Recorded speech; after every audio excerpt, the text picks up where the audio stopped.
The car no abandon. The car no abandon. Brand the car no abandon.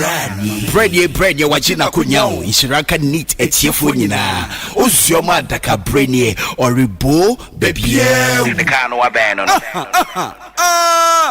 Yesi okwan tware suo ene suo tware okwan panyin ni hwan a yebo okwan betu asuo ozioma adakabri frimpong manso wajina kunya baby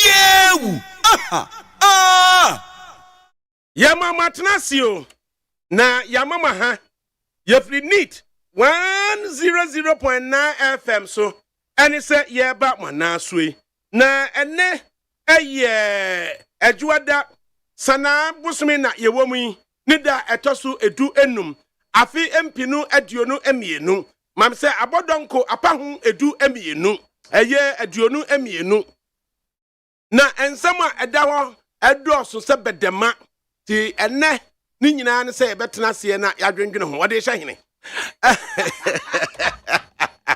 what is shining? Wow, shit. Manya would be a shame. Yaprami, ADAKABRI Mamudu, Osio man. Na Missinia co character, what Tibeni Marie, Amansan Chiami, Staff Sergeant, Harrison Ford, Babina Mavu. Anna, what no, what you got? Sasuna Madia Nina Abnamoy at the fair far why ya mammy ne Mwasida Asida in my Nanabra, Yadi Fatu say for mammy. Now at the fair far Abnamoy, I am mammiano. Mempenum, you will say Fatu has Mempenum me cash at the fair far Abnamoy, why ya mammiano? Governor, I prefer Bramo, I am Mamiano. Now, me the boss say, pow! Papa, and then another chance or a good sugar daddy material. Come on! I prefer far. Abramo, why am Mamiano? And the watch say, we a good sugar daddy that. So, who are characteristics? No, who are characteristics? Yeah, who are very good characteristics. You remember me? Abna, sugar daddy.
right enti ne nyina ekokosi se abna moe ana watena sie na mansachi ame kwabramaafo eso ete manim ha ya pass dem fama panyin kodwo damiado as usual and the fountain gate a Pentecost fire anu ankasa wogina ne naso bitia no pakosi anadwo ana odi production odi aba no vase majari osai ajeman ono so obo panyin kodwo damiado echiban papa the maestro ono so ewo ho ansana ye di aseda abna frema bankro mara michi mafa wodi na technical production is in naso na me bana na ya safo enso so na ya me ba di che owonim dia ankasa dia me hwie bia obeye dia mame ekwa na camera no dia tumi so yie so na che asma me ka na ni je ho na ya mishra patiana Nyaminshraw. Na sana eye technical production. Achu agbo. Worker. Otiakwa na jare. Na nabu aje. Ade sankroma nso yesa dem na ne se. Sempro. Ai. Ansa ena. Ya di asidan so ama facilities group. Big solo. Ena dada.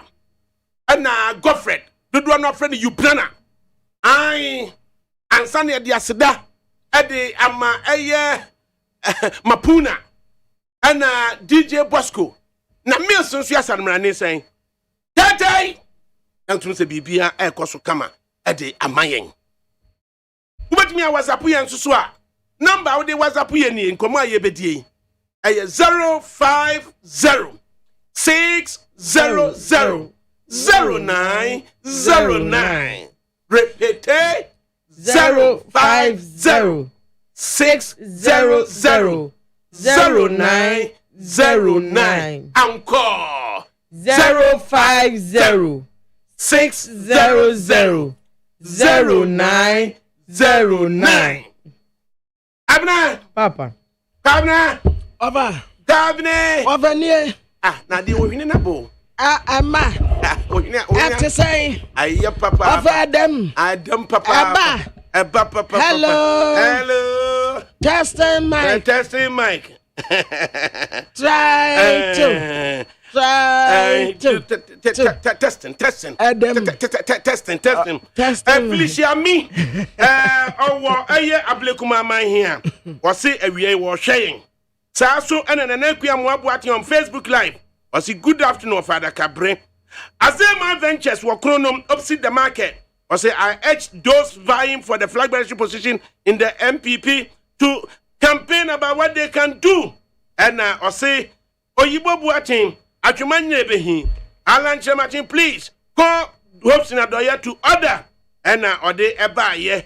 I say, Awa Muhammad, good afternoon. I'm watching you live from Besiansi Jamasi. Hele bi hono butu ena chese jami krom ni ono so waba be chia yen sa so ena wase good afternoon sir na nasapon ena wo kan say keke kaswa wase good afternoon enti uko Facebook live neat 100.9 FM live on Facebook na nsema ye brobroson ena nsem no eyetia wape no an say de bokrata no emu nsem wada ho abna ubehwe enim nsem ni bi ahwe amayen uwie ya so na wo de kunu Ghana asoso na fe no we yeso yem pashe you adakabri boari o sabe woni ukunu hia na mo asore no ada ukunu asem pacho me de wase seden so no hia na me meni na nhia bi enya ya nhia dana sikra no adamasi skills have been you adamasi wa fire mom na sase na thank you oh come on thank you abna me worry anka enebra nyame so babri ade say ye wie one da first ewie one da first say eno de ositosin enti kokohwe ade e friend ositosin no enti enye wo na apɛ na adaaye na say ye na da by heart wo free hiansa wo da di chese mi chese ositosin baby a wo kɔba ye no enti asase ya da ma na se woni madwuma waye agwa wi wo fa Uye ya no ka say. Daddy, me power show. Onu de onka say mami. Papa me say I was say. Oh, so that baby akwa. Achia no ho ada. I am ntumi kura o. Enti kakra bi ni manikum. And your friend dies spam. Das spam. And sleeping tablet. Das spam. Men to men kwanche. Yabna. It's no ashase. What yana? So that's important. Thank you. Debi. Minim say dia wo sie wo kwa na ya adwuma na. Ba mi say mi ya adwuma pa nti o so na adam ase. Oh, ADAKABRI jai. Wona wo so da. Sabi. Men to men kwanche onti kakra bi ni manikum. Ai. Me ya na me da. Me ti e ti je no matter. Na uda wa na wo hia nkrom na o. We ni abodu. Me ja me ho. Na madrinjini nu wawie na me da. Ya mom na se ya do. Ofa ma ya de o. Se enioma omuhu a ye ho a ho. Ye tena mo zan. Kura so no. Se wo da krampa. Wa si ye wo bi mu wo wa. Ye da na anu ni ye dai. Ebi so wo wa wotumi kasa ni kama. Na wo se kro wa ye hia. Na kro mu kra se wa fa na tufu abo. Ba ko ye na num kankan bia. Wa ba bia chamaba. Na num kankan bi na matro. Na wo wie pa na wo. One day jam ni hwa gu ba bi. Ni pa mo. Ya mi nsham na mu wa gu. Ofa me se asi ada wo mu ase. E me bia awie fra wo yire na kacha ne sa wo. Mama antwitwiri wo simpre no. Emma no wo ma atwitwiri wo simpre no. Enti be me ga say jene. Ari nam anu saka kra gu so. Aba be blow put na go. Kakra wo kodi ye. Ni nyina wo nanum. Sanfo anso pa mu pekisi. Wo mu mpi wo mu si twitwi. Pekisi kwa wo kisi lips no kwa afa. Obawie no aka otatere me. Wo mu so wo fa. Woni mu so wo mu ti sa no wo mu pekisi. Wo no a wo ntutire ne se. Wo mu atitu wo mu kuma mu fo. Ti wo se wo wi ni se de wo wi asua. ADAKABRI si ni bo anu bo no hu se no nka nkire no. Obeda aka. O se to le bi obesra na o se baby mani nka ye na nkudwi ye se. Me se ni Ba no a shada ka kire ne se. Ene de toothpaste bi aba. Hey, that toothpaste na come on. Dai. Nti ebehihye wanum nanso so betime I say beka bi hwe na what youth no kakra ana sense die Obaja ma woni mu mema woni mu mema ba fu bi say ya wasi wo ko ya 30 seconds ni waje ena me ka ten so bra ene ata wo ya wasi hwa me yare me omu igo no so na ha mu onye ntumu da 30 seconds no waje mu 30 seconds ni waje mu wono so a wanyi ntum ofa ma ya ade ni enu kankan oba no kura pese woda o eso wo be didi no wo de boss wa tim na wono aba na wa pada no wa da ni ya gu ba bi no wa da say ya hwa kro wa no ba na ti wono wo re no ofa ma ya ade nti abna ehwe dobokata ni hwie a na fe no ya hwe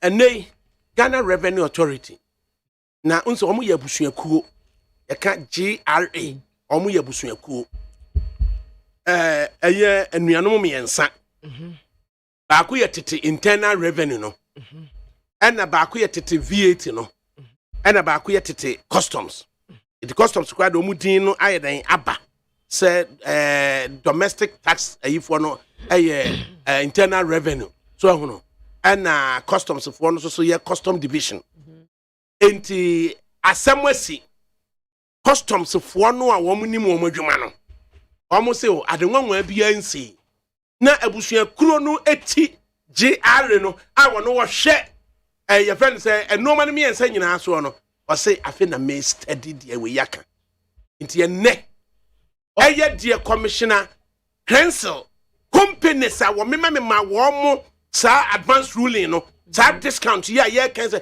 ya bekin kan letters ni nyina ami shadai sa wo so ti wana wonnim say customs division say wo me man crofobia and ya bekin kan letters no wo be kan sama say obi kan o kan so kasama customs and say o kan so kasama no mo Okazo Kasama Customs. Wasi eye nipa boni and the person oguna ni masie. Ni wa leading a meaningful lifestyle. And into no antna say ama obe yimedi. Yes. Now why you so bold to say family court na here. If it's official or dance nyina. Yeah. Good. Or dance nyina. Yes.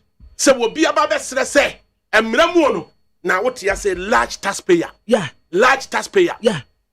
Yet me Tanzania businesses, I'm always out. Say a lawyer who Oko to say Ghana ni Isra, na ni nua collapse. Yeah. Say nipa born some na Ghana for mu a. Na wa yes Kwame Sienwa Japan. E bia no ka so obeye. Mandatory toll levy. Yeah. What you call a company. Road safety management services. Yes.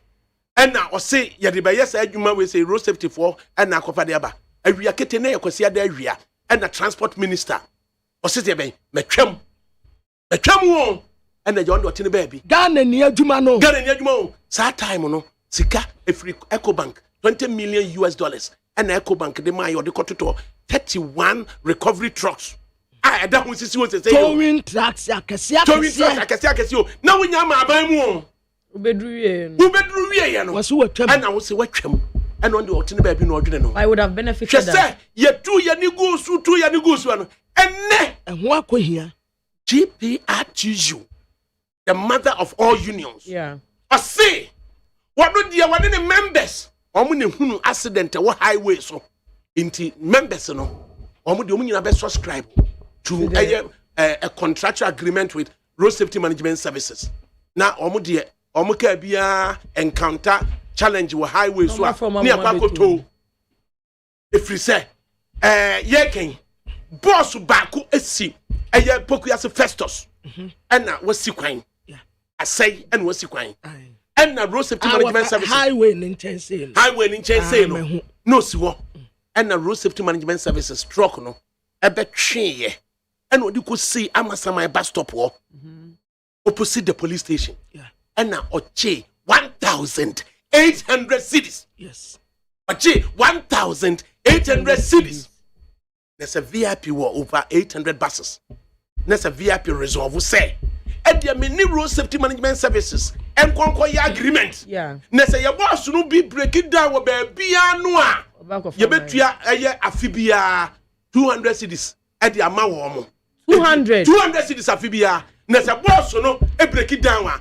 Na wabetwe na ehia say one of no betwe less than a quarter of a mile 200 na wuntua na wuti one mu a wo say wo ye hwen wo ye imani and nti wo sa attacking roads a year friends a GPRTU for say adentina o mama members e go subscribe to the road safety management service anya kwame Sienwa Japan atan no ka hwan atan okay but of my bisa was say back o nti ni buafu no ono no o towing car bi o de ba be Dabi Minyan say and company near friend road safety management services and says when you adwuma o Ghana I see a car no wan ento ono wa towing car wo beto and no say me car na ya he bisa the whole Ghana bisa no oni bi entinemu mo petrol kire say yenyansi ho na yemeto ni 1,800 instead of say one in the back agreement say 200 musumi afibia metu 200 cities amount afi and 1 year say na make 1 year 1 year minya accident where your friend is a salt pond maybe 1,500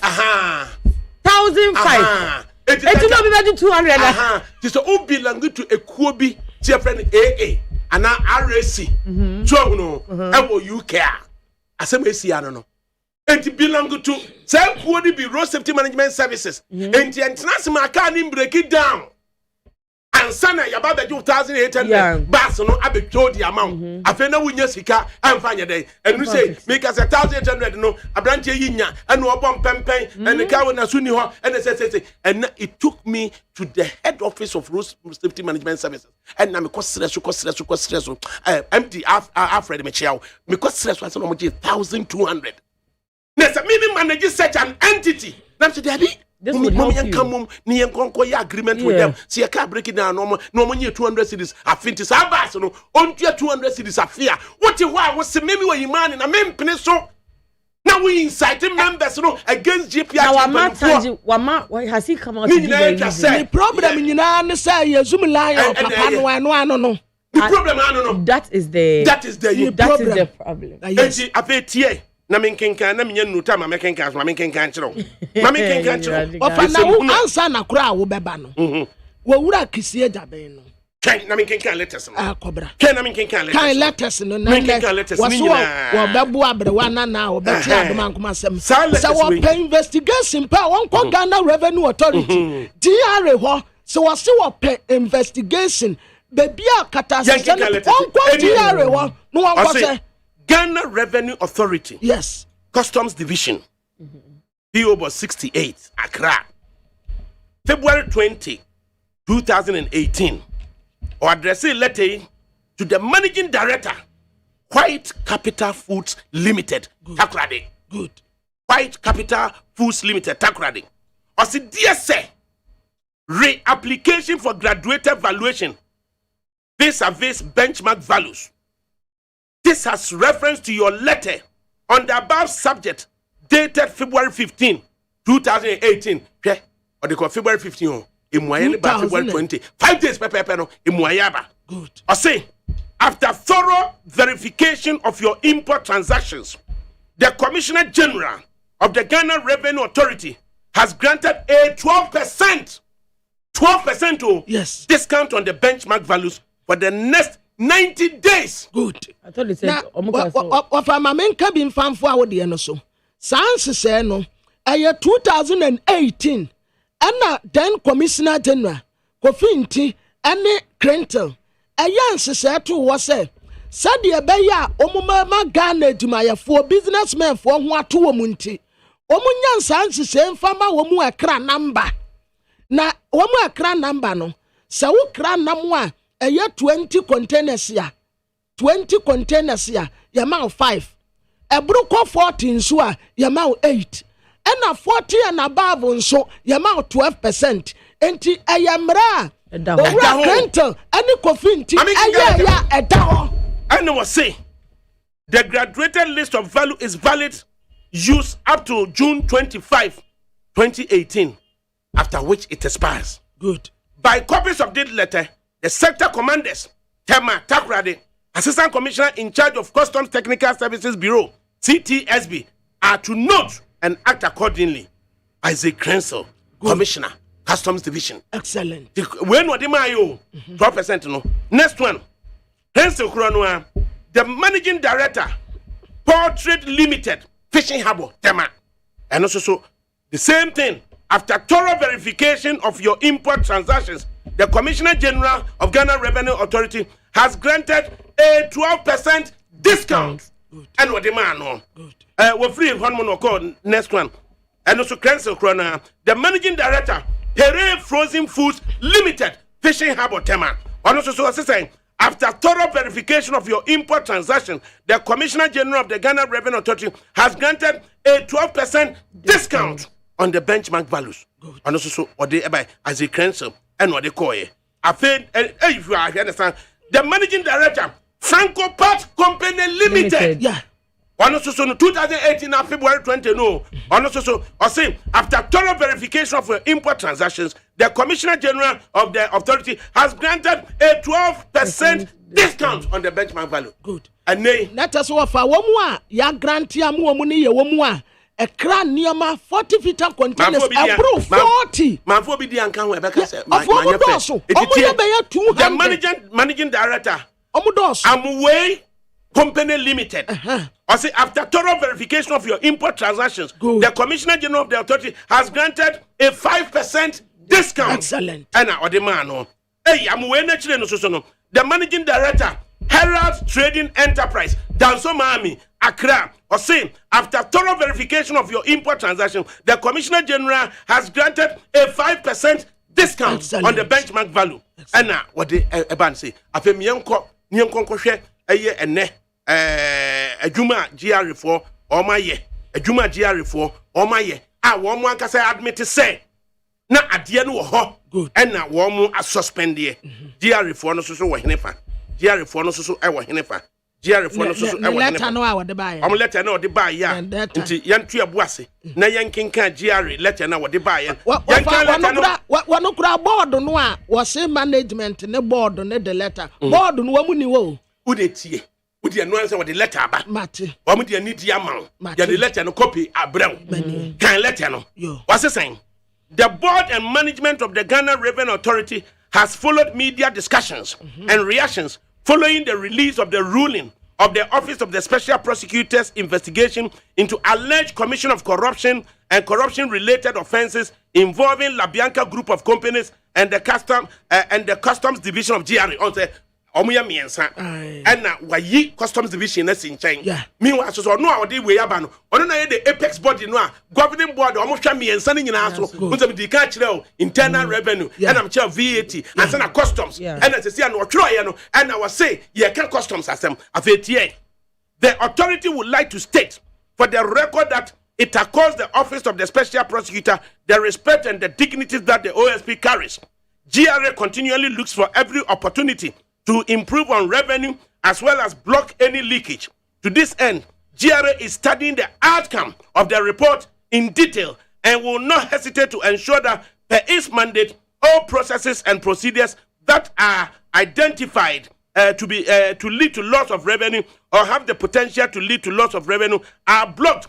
In this regard, the authority wishes to state that the comments made by the Commissioner General of the Commissioner of the Customs Division, Kenneth Damwa, retired at the Customs Management Retreat on Wednesday, August 10, 2022, on the outcome of the investigation, were made in his personal capacity and do not convey the opinion of the board and management of GRA.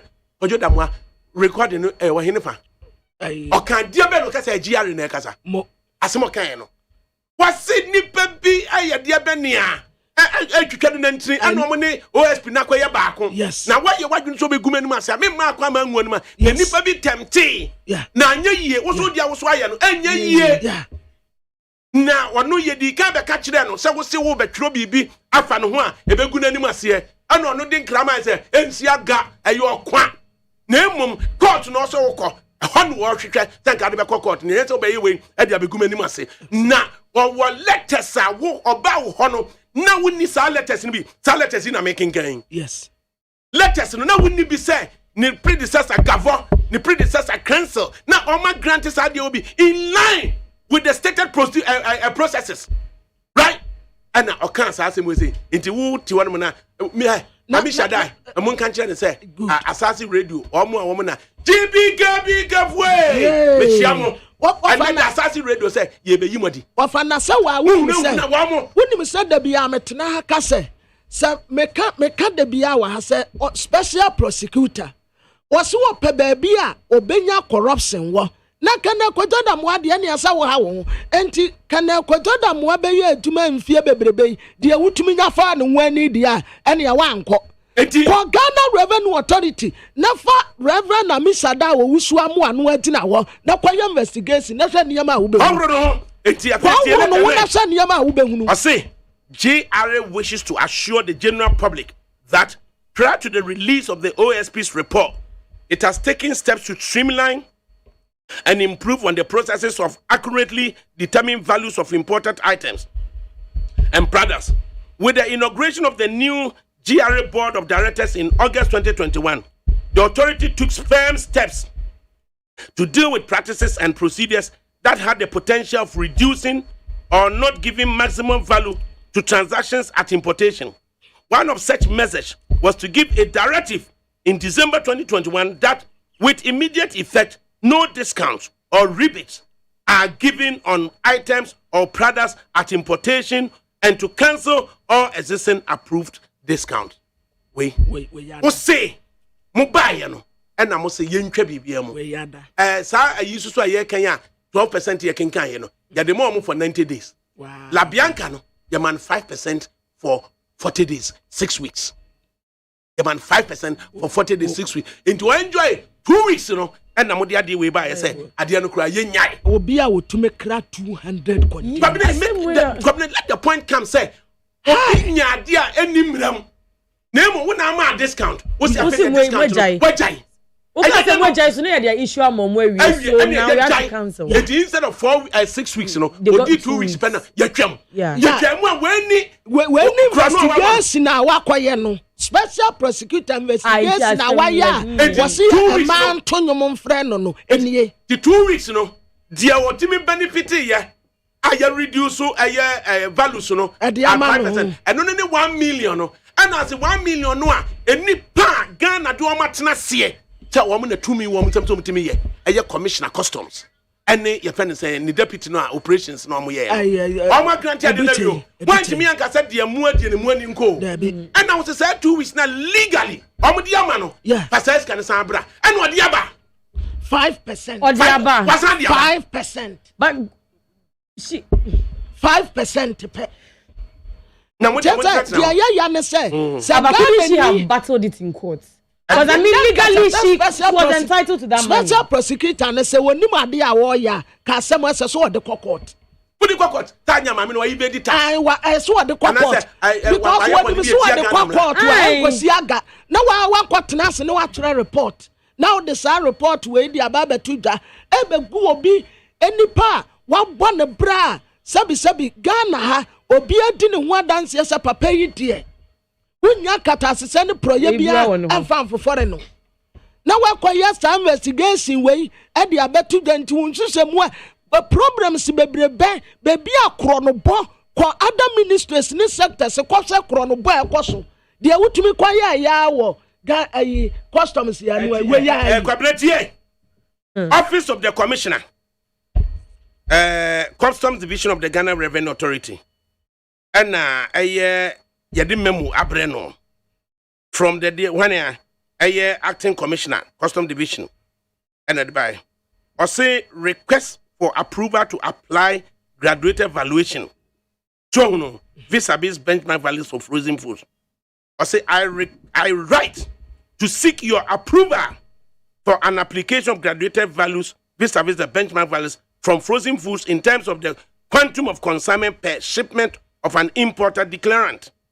If the proposal is approved, the applicable value per kilogram of frozen foods that shall be as follows, with effect from the date of your approval. Up to 20 containers times 20 up to 20 containers. Good.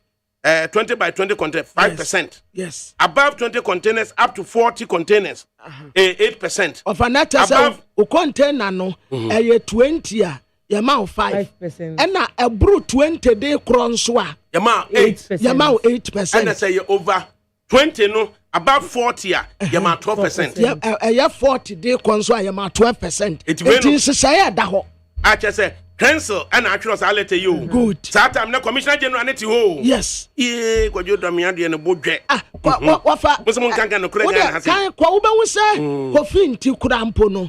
Ade ne nsasase enti both customs and TRA adjacent say ni too. And when him say sa ade we ya. Yankin can let us no be ante say nyafa na kan let us no. Yan trust na actually be wa hey. Come here. Yanchira so na be wa hayo. Yanchira so no actually say application for your friend saying graduated custom import values. Yanchira so na be yanchira ni there 2021. Good. And what you on there wa say yanchira and what you on there wa say. So no it kwadwo da mo apɛ and a who's afɛ ne yehunu say bibi tiamra. Na who a speciality in that area. Of I know na make say when we say Ghana for nyuma egu nyina every duty. Duty no yes, enu die. Wa this year. Wa this year Ghana for nyuma egu. Yes. Every duty. Yes. She dollar no emu she baby ane we. Na se nipa no etumi kra she dollars nko a obeti sadia kra containers 200. Yeah, they are no kekane sa. Na one kind official ya unse papa wa me kan say La Bianca wanye application bia. Okay. So be kan.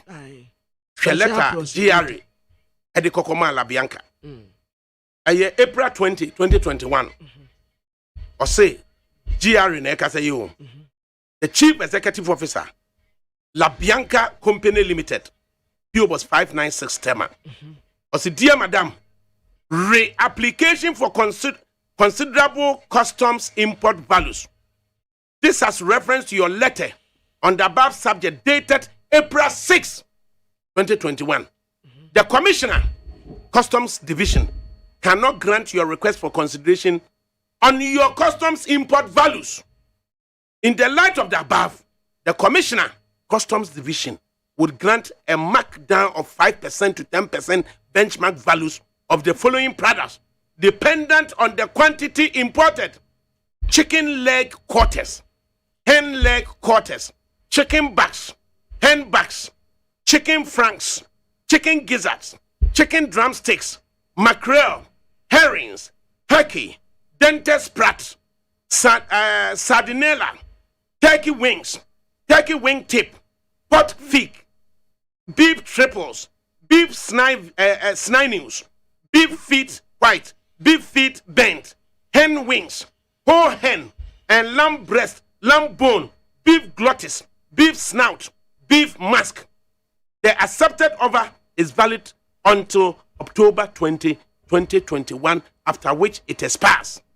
You are to note that Customs maintains the option to modify or revoke this ruling at any time should factual or legal circumstances change and or when inaccurate or false information has been provided. By copies of this letter, the Deputy Commissioner, Post Clearance Audit, Sector Commander Tema, and the Head of Customs Technical Services Bureau are to note and act accordingly. Joseph Aduche, Deputy Commissioner, Operations. One year, anything. 1 year, anything. 1 year, anything. 1 year, Aduche, anything, mon country, anything. The 1 2 Boasian Kinkan year. In the Pepe Crantia. Yantu ma we money as ye MPS our temahabo. Aye. MPS agreement agreement phono. Yama parliamentarians parliament ama over 850 million US dollars discount. Yes. On the number be you temahabo. Yes. Can they need the budget? Yeah. Budget. So foreigners no so. Who the 850 million or by your investment? And into normal what they ban. My duty to the tune of 850 million US parliamentarians na yo. Yeah, they are money free. Parliamentarians na yo. Na Ghana ni kran no quantum. Hwese abna okokoto a chicken a obehu se botton ho yatwero ho labianka na nko jai kran na nka yenyina yakwa akwawe ye fe ne sen enwa akeye. Yenyina akwawe nwa akeye. Abi wa fa man indi krama boni ati nkotukusifuna hu. Ya ta sa uchiremu na we documentation no kire. But this one so good anymore. I mean, imagine say ne busa bobe hu anymore of one page. Division fo no a wo mu nim adwuma no mu no. Custom division fo ba say die Aduche any damwaye no. Enya nwanwa enya de nwanwa bia. Then you have a member of parliament. So workers mun kama no dum. Ya bo man car na mo beka bi. Because of customs adwuma. Mo interesting. Unim customs adwuma. Mo interesting ti. Yanka say obi abokro no abra. I was here chire mu boy. I was here chire mu. Enti one way you adwuma customs adwuma efo no sorry a. Enti esi an within customs no GRA at the apex no any customs division for kokontokwa. Na sanka bomu na e ka mu bomu no na hu hia. Guni panimu aseka.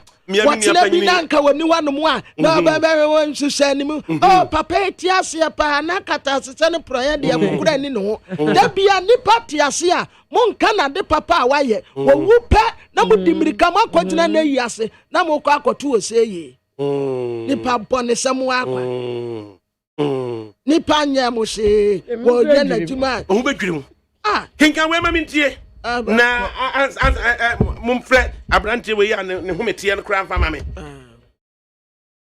abrante we ya ne hometie no mumfre ne mfa me ton na eye salete we ton cancel normal we ye nyina no ade na nkoka se no etiamra ade na gavo so de nie gavo so de nie o gavo on so se me ade ha me an se letter tro no na me nya ade ni se nka ma me no ties ka tie o se gavo so o se the commissioner Ghana Revenue Authority Customs Division and gavo so chroye o chro no October 24 2016 o se the managing director Dolphin Frozen Foods Limited acceptance of values. This has reference to your letter titled Acceptance of All Transaction Values and dated August 26, 2016 on the above subject. After thorough verifications, the Commissioner has accepted the values of the attached list of products for duty tax purposes, valid to use until December 25, 2016 only. By copies of this letter, the Sector Commander Tema is to note and act accordingly. Frederick Gavo, Deputy Commissioner, Operations.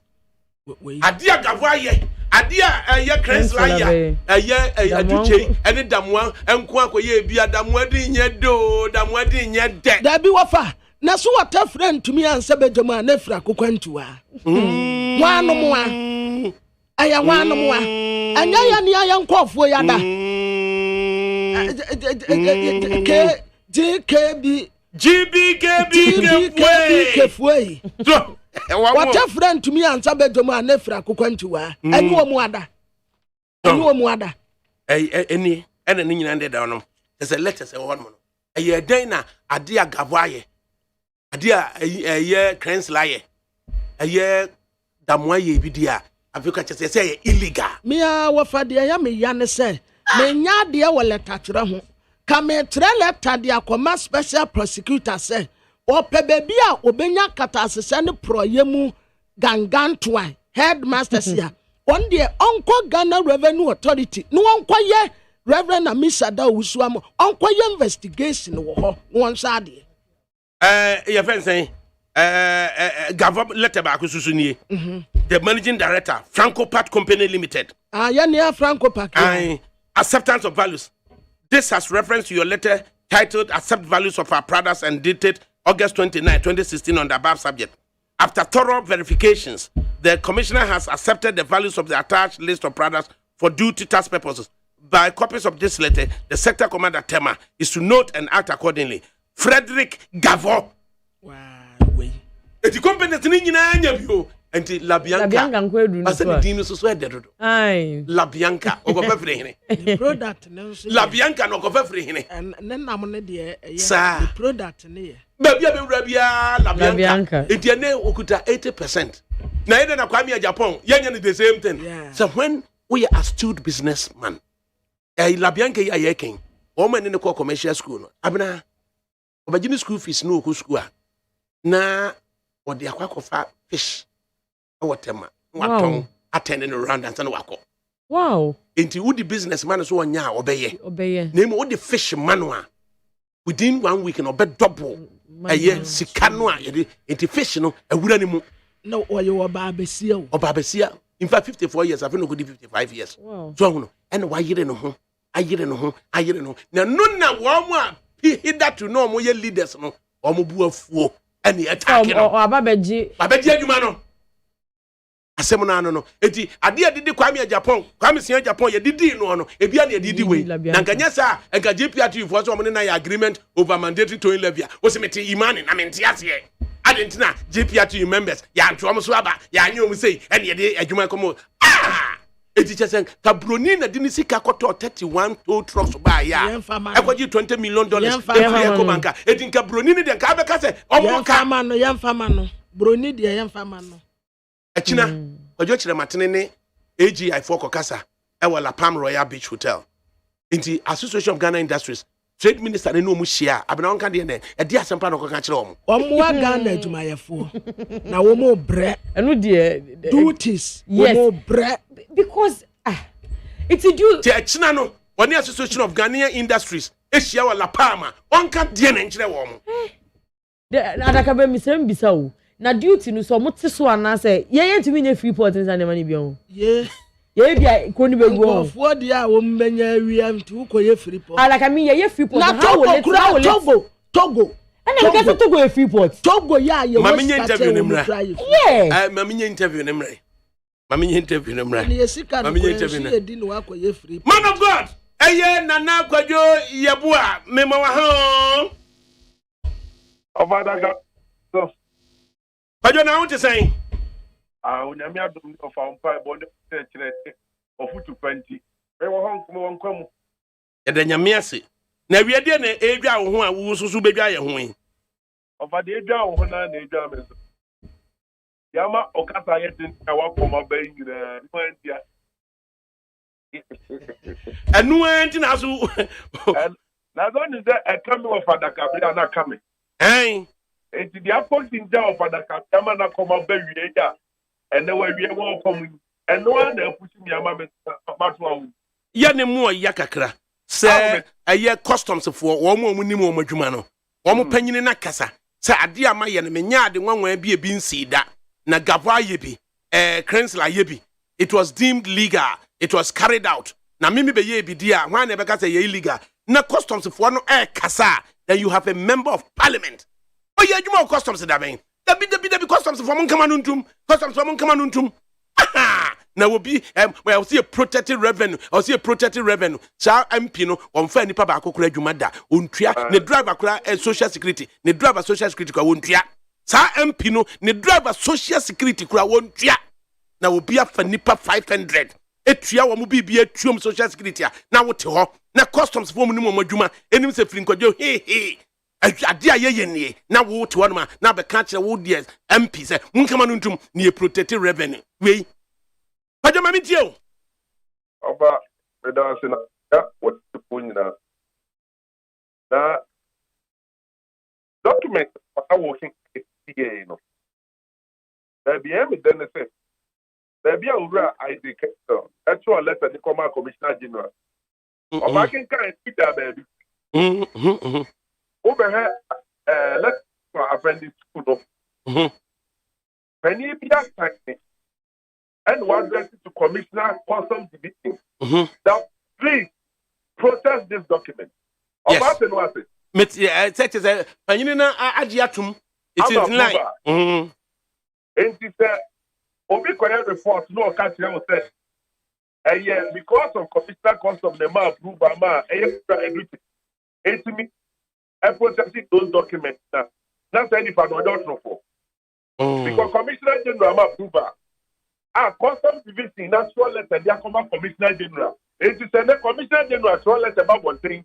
No, the country was based on the passing on radio.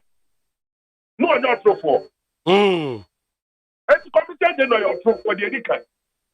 Or your hypocrite. Or your software. Or your hypocrite. Or your software. Send the letter, no, say. Based on the no so to a radio, so the man is sure of our letter in the air. Papa, you're hypocrite. When you suffer in penis, the Lord for heaven. Hey! Janko went to the true foe. What the woman can crumble massive. Papa, offer.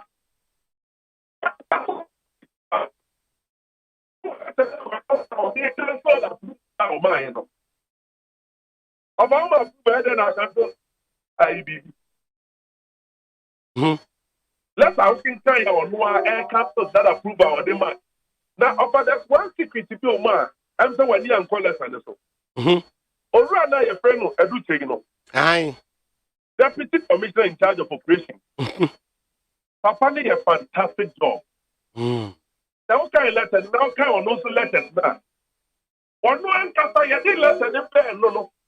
The command said, what may have to Mauritius and Ghana from the comment.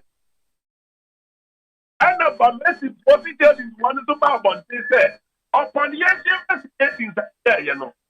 Yes, he must have 50-80% of now, based on to know the best number between 5, 10, and 4.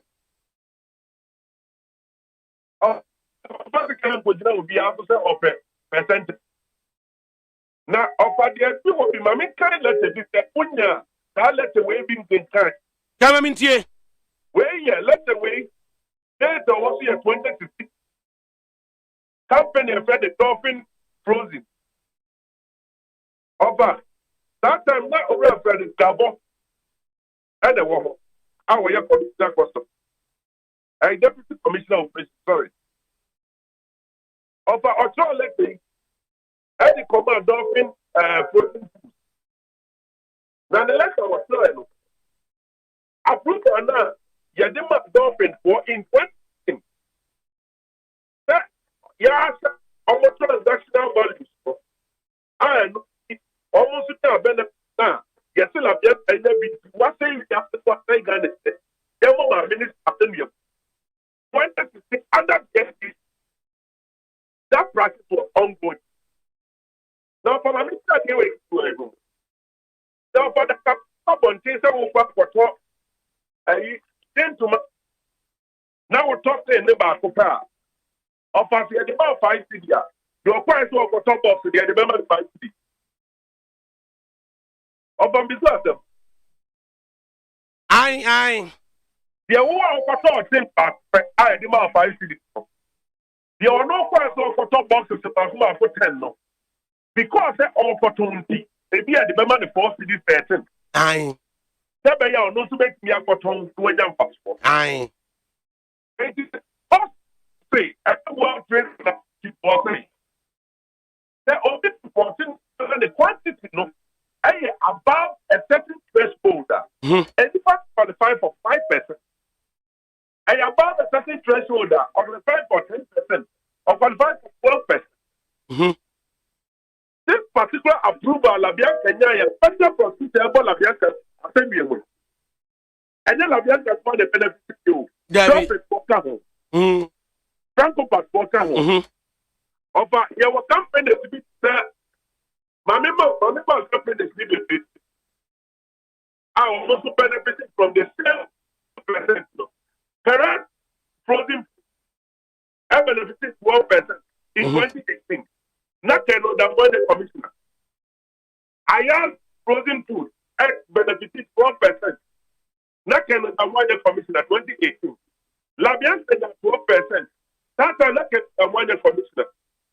Offer many food for any at 12%. Franco any at 12%. So the year before said, or thank you about the money everything at me. I didn't have the answer. Now, offer a dear about kind of working for so. Hey, Apura Yanka Sayebo money. The Ghana need the Juma. The first one that was the of a Ghana here. Then to say, all what the Juma of Ghana. The first one ever. Or to send the dollar and I near place here, but you are or no quite a sample border when you're fast one. What the code crew. It's over $1 yes, it's about time. I'll see a check. Let's see it. Never grant you money. Dear mom, discount. I hope you don't you manage it. Of a computers, never for benefit. I hope a neighbor foreign based company. 10 years of us, and you have read something like that way of the last country. 5 years. As soon no assistant company anything. Never started to apply for another 5 years. As soon no matter. And the federal prosecutor over here. Now, offer your decision to me. Federal prosecutor says he can't or give it Mandela Bianca. I say 1 million cities kakrea guachri. Offer your cities another $1. I said it is cities smoker. Okay, cities. Aye. Offer. May you see statement do with the cities. Interesting days ahead. And those who come to everything must come with a clean hand. The reason why custom officers need now go school. No, meaning of when the custom what just of one, almost any person can. Debbie, Minyabi. Unyabi. Debbie. Me will be met for the amount of here. Oma is to let out. Now, they are solidly behind 10 o'clock. Anything. According to custom practices, almost their body back to say. And the alternative now, America who's to be true. The Enra or requested to hear not special prosecutor and I human. Now, Sabi, I don't forget that my customs commissioner say about the new. It's here. A group will be sent as it. Yes, said that country need. Almost African continental free state. Office of Rana Yabi. Aye. Almost a minor bomb who can explain for more. Almost question, not judgment in person. special prosecutor say Kurubu no pɛ no. Ye man no people from on penti your first one Kurubu resign. Abra make say no timema scholarship ko sua de kwa na you are even bonded say wo ba e wo say wo yi adwuma ma o man nya wo so mfa so that speciality no. Commissioner so about lawyer our customer officer at a home no way but this particular person you are training for a particular job. He is the number one day. Mama na reason. Now of a football you can say Neyere and the contest here just for any second. Oh, something for me. The 2020 election and this boy, what's he saying? Me na make a sure and Kurubu ya can say and this need people. Neyere and the other group of Kurubu. How contest don't make for Benya. Faux pas. One thing. Yen ya bre ayi ni election. Yen fa di mama entity wo. No mo fa sponsor or mo election. No mo fa to adwa paswa. Kind of special prosecutor. Hey. Nana. Papa. Enti usha everything letter was trying now. What we try letter for ayi and citizen for her. Someone will value. Mo jisho. Omo je we on report about. Based on that report, no, or those who are sent letter, and they are commissioner custom. Commissioner custom, the 40 letter, they are not commissioner general. I'm a one approval. And then what the one I used to letter, brother, to say, what they will reduce, and I'm going to reduce. What I can about some Canada. In a yen tia, assume yen tia, some dinkomo. Nana dim come on. Okay. Yeah, DB way. Huh? Omabura frozen food industry. Huh?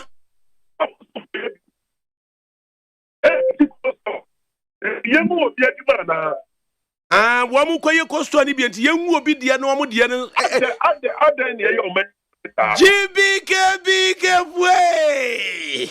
Ade ne ye o me bonita. Ọba náà bí yẹn ẹsẹ̀ níbi kíkà yẹmi náà fọ́ yìí. Ẹsẹ̀ ètò ìpẹ̀lẹ̀fọ́ ìfọ̀lọ́ deal process. Na yẹ dẹ́n ẹ̀nà afẹ́ yìí yẹ wọ́n ọmọ sẹ́ni ẹ̀gbẹ́. Ní sẹ́ ẹ̀dẹ́ni break ten tí ẹ̀dí bẹ́ kú òbí ẹni mà.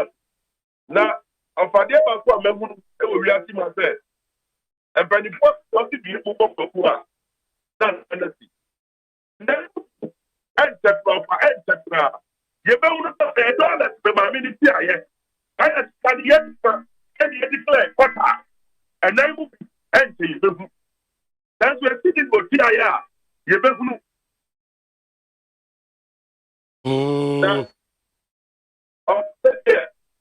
You go see the contract law. I will invest in a company law, no? You see, those who come to it must come with the income. Company loan akosi na yesi sen. Those who must come with the free hand. Yeah, da. Equity na wo ka wo se. Because once the bank for LLC da, who your contract loan, company loan na ya. Ni nyina ewuram. That is here because LLC and go yet. So when him Etina na kwase ma wo kan ma me clear ye. Eye NDC candidate owo dom kwa benya. Ni afra no Eli Klim Akurugu. Na ne yire ani kunu eye Albert Akurugu. Oye Romani. Enti sa Eli Klim Akurugu no NDC candidate ewo dom kwa benya no. Ni kunu ne eye Albert Akurugu Romani na. They don't for power. NHS yedi Ghana sika training say one bua with the Sadia no you can say Africa Continental Free Trade no and na special prosecutor say ono no peno ono and na damwase derby and what they call for commissioner general so baye and na damwase I insist na or specialist knowledge be the benefit of the whole Ghana and Africa ɛna afede ne nyinaa no kɔba sɛ agurugu no ase wa resign. It is our specialist knowledge, you know. One farm Ghana, what the customs knowledge, you know. Kobua, a special prosecutor. Nia fishy when they say, when they say, when they say. And then I saw the basopa. Because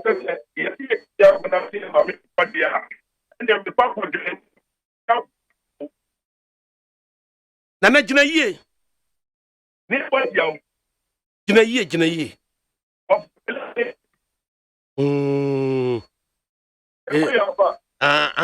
Emu ya kakra fe na mensaka Custom Staff Association National Secretariat was saying Custom Staff Association National Secretariat for immediate release reshake up eminent at the hierarchy of GRA. The management of Customs Division and the leadership of the Custom Staff Association have noted with consternation media reports making the rounds on some online platforms about the eminent shake-up at the hierarchy of the GRA aimed at replacing Reverend Dr. Amishadai Usuamua and Kenekojo Damua retired, Commissioner General and Commissioner of Customs respectively. The timing of these publications is particularly destructive and worrying as it coincides with the management retreat of the Customs Division in Kumasi aimed at strategizing and adopting measures to exceed this year's annual revenue target of 20.6 billion cedis. As a result, we wish to issue this release for the attention of the appointing authority and the general public to state as follows. 1. That management of the Customs Division and leadership of the Customs Staff Association have resolved to throw our unflinching support behind Kenekojo Damwa to continue as the commissioner, especially in these difficult periods when the country is in dire need of revenue. 2. That Kenekojo Damwa's tenure as commissioner has seen considerable improvement in the performance of the Customs Division, and this has led to the achievement of the annual revenue target from the year 2020 to date, with the division exceeding its target for the year 2021. That the investigative report of the Office of the Special Prosecutor dated August 3, 2022 on La Bianca Group of Companies in relation to custom valuation is misconceived, and same is born out of the misconception of benchmark values as a method of valuation rather than a risk management tool. This is inconsistent with the World Trade Organization's rules on custom valuation and Section 67 of the Customs Act 2015, Act 891. We, therefore, contend that the use of a risk assessment tool like the benchmark values to draw such conclusion is technically flawed. 4. There is therefore nothing wrong with approvals made by the Commissioner, since such approvals accord with the customs laws and established procedures in force. 5. That, and considering the difficult economic situation currently facing the country, the Customs Division requires industrial harmony and consistency at its top hierarchy to deliver on its mandate of raising the much-needed revenue and to continue to secure the borders of the country in the face of imminent threats of terrorism. This is because we cannot predict the reaction of the rank and file at any attempt to destabilize the top management of the customs at this crucial time. 6. Accordingly, we wish to strongly advise against any such attempt to remove the current commissioner if indeed the media reports are true. 7. We are firmly committed to achieving and possibly exceeding this year's annual revenue target. May God continue to bless our nation, Ghana, and make it great and strong. 4. On behalf of CSA, Gift E. Kofi Chama, National Secretary. The number wa ha yebe freno Ebenezer Bob Eshan, National Chairman. The number wa ha yebe freno. Yay! Asasi radio and online it better ho na asasi kasi yebe yi Amishadai any damwedi no mo contract ye renewer said the neja dan chamunu free so ase be ka kire say say na wo ho a obedi akinye of a dan chamo o custom no free so ase abeka kire say omo exceed omo target because of Kenyan control damwedi it is very asasi there here to find out Hey. Yes, African, what if I first time on number of Bob say, my home Bob say, the number of a friend. Yaba freno. Let's see, what I say, man. Friend, let's see. Let's say custom education papa and yes senior custom officer no education Ghana for na yes custom adwuma na say ni enya itoda and throw any nada any obi aka ni wasi obasom Ghana so pa kanu kwade da mo ase onye corrupt o mo pro no and na say we dey man phobia di ye pay na ni no ni no mu dai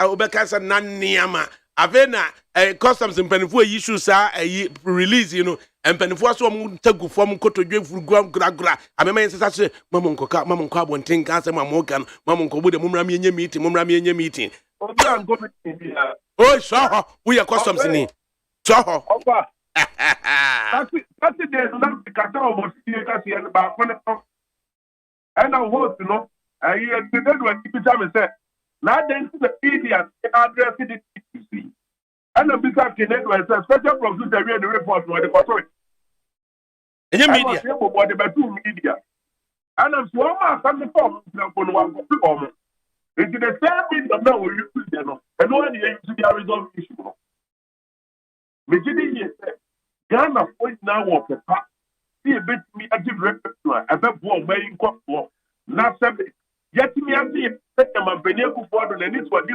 Ghana be age in it at me of them now see a very high and crop for Ghana for near woman of a better than that revenue you better than dear Oda we are now going to be just for come on you and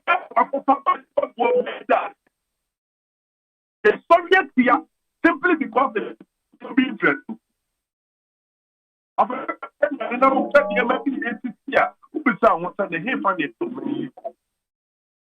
a personal interest, they are what is national interest.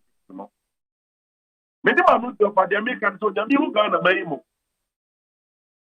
Now, on why na yentina and the four papa about what or made that na individualistic thinking.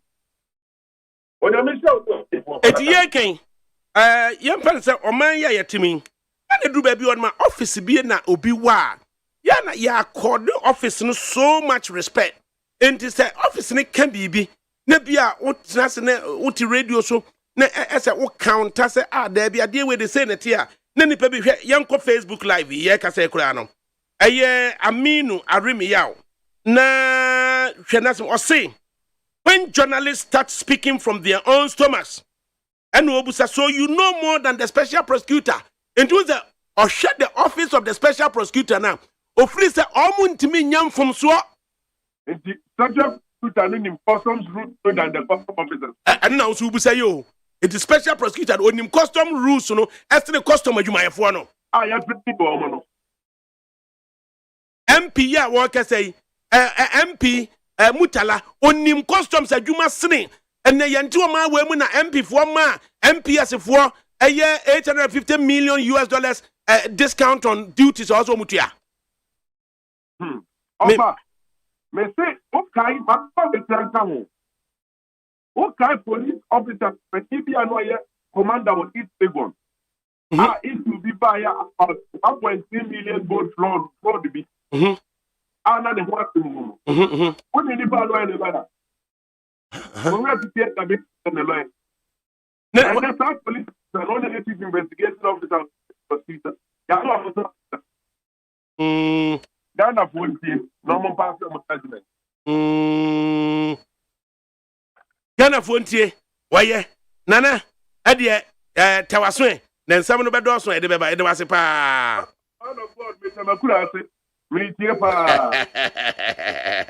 Ozzy Brad Kelly on Facebook Live. Hey, ADAKABRI. Damage control pioneer. Do you still remember your so-called watch it, Mr. President editorial in 2020? The world and social media never forget. Sani wumu, yamwa Ghanaian businesses. Na me and Mankrofon contract offices and kase we yetiano we ayen saying. Yamwa Ghanaian businesses. Enti ya china, kodyo chira matene. Wani AGI for kushia ewa lapam. Edien na upese kwa jochira matine. One country AGI for no. And she say be na Ghanaian businesses. I was here yedema wamo. What's up here? 050 600 0909 050 600 0909 na ɛdeɛn ɛna kyerɛ wɔne AGF ohyia wanka nkyerɛ wɔn mo.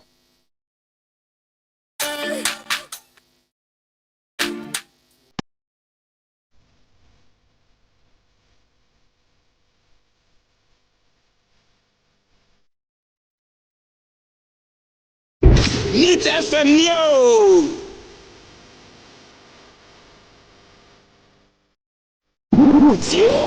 Exit point no. It's FM. Exit point no. It's FM.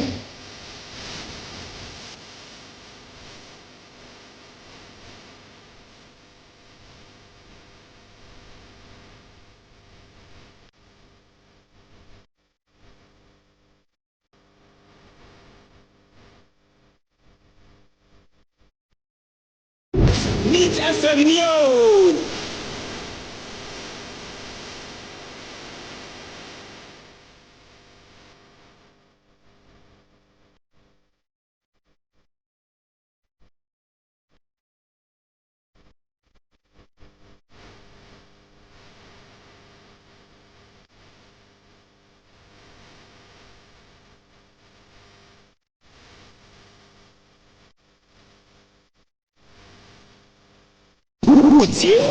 Exit point no. It's FM.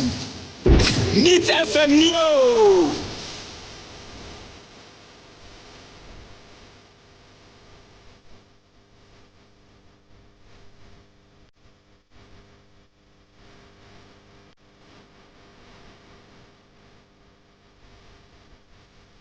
It's FMU!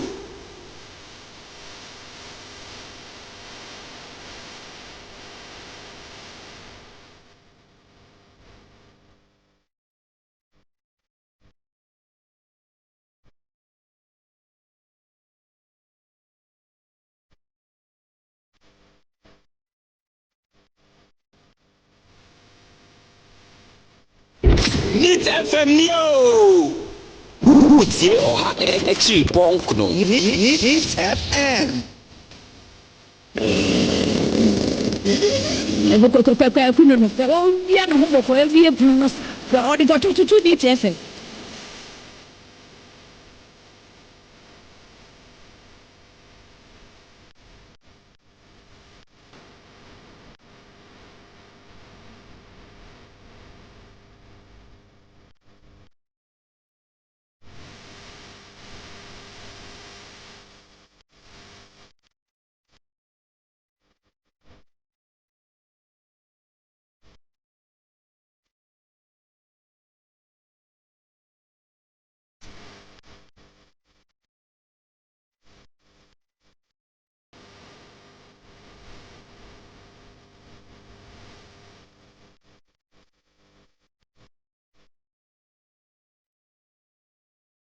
It's FMU!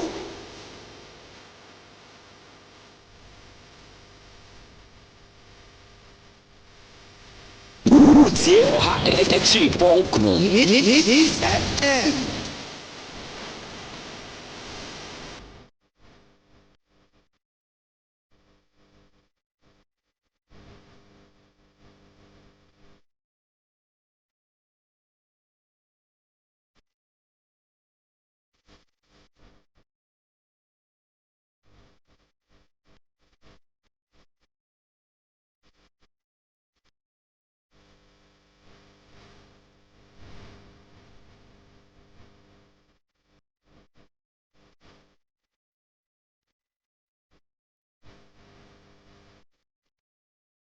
It's FMU! Exit point no. It's FM.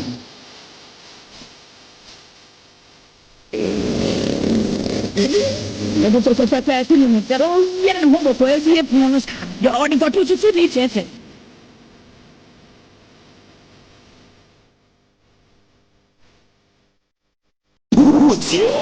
Exit point no. It's FM.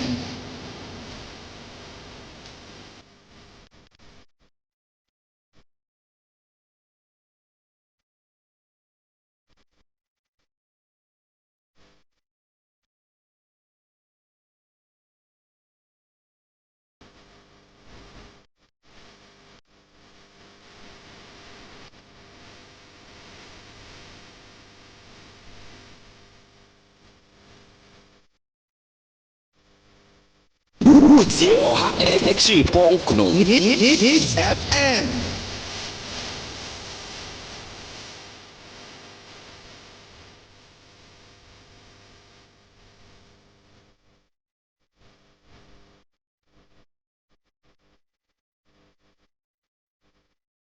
Hit FM yo.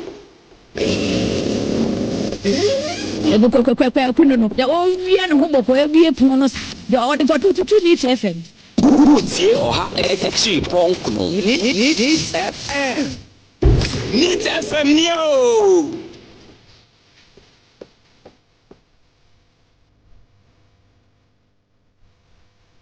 Kwasi Ampofweje, Mr. I. Asante Mampo, Kwasi Ampofweje. Hey boy! Mamponi baby, ube share bia na do de agene hey boy. Obo se Mamponi ba no, what tissue wudomwa. Oni baby akọ, obetena ho sa. Kulu Ghana, yedema se, somebody product papa na modi abre. Araba bazi na mai this year ho. Oba sabiaku ushia na pese be ma no watika so se de wedi tadia ya be kwa de ma wonu a. E de no ya de be ne a. Na wakwakope araba bazin na de siesie ho. Sa so na mema no so de honchon capsule. Prostate disorder bia na de yina de free ho. Mr. Kill and Kulugan at Ebrewo. Kulugan on 024 413 9176 413 9176 and at 020 413 9176. Kulugana, you are the greatest in the household.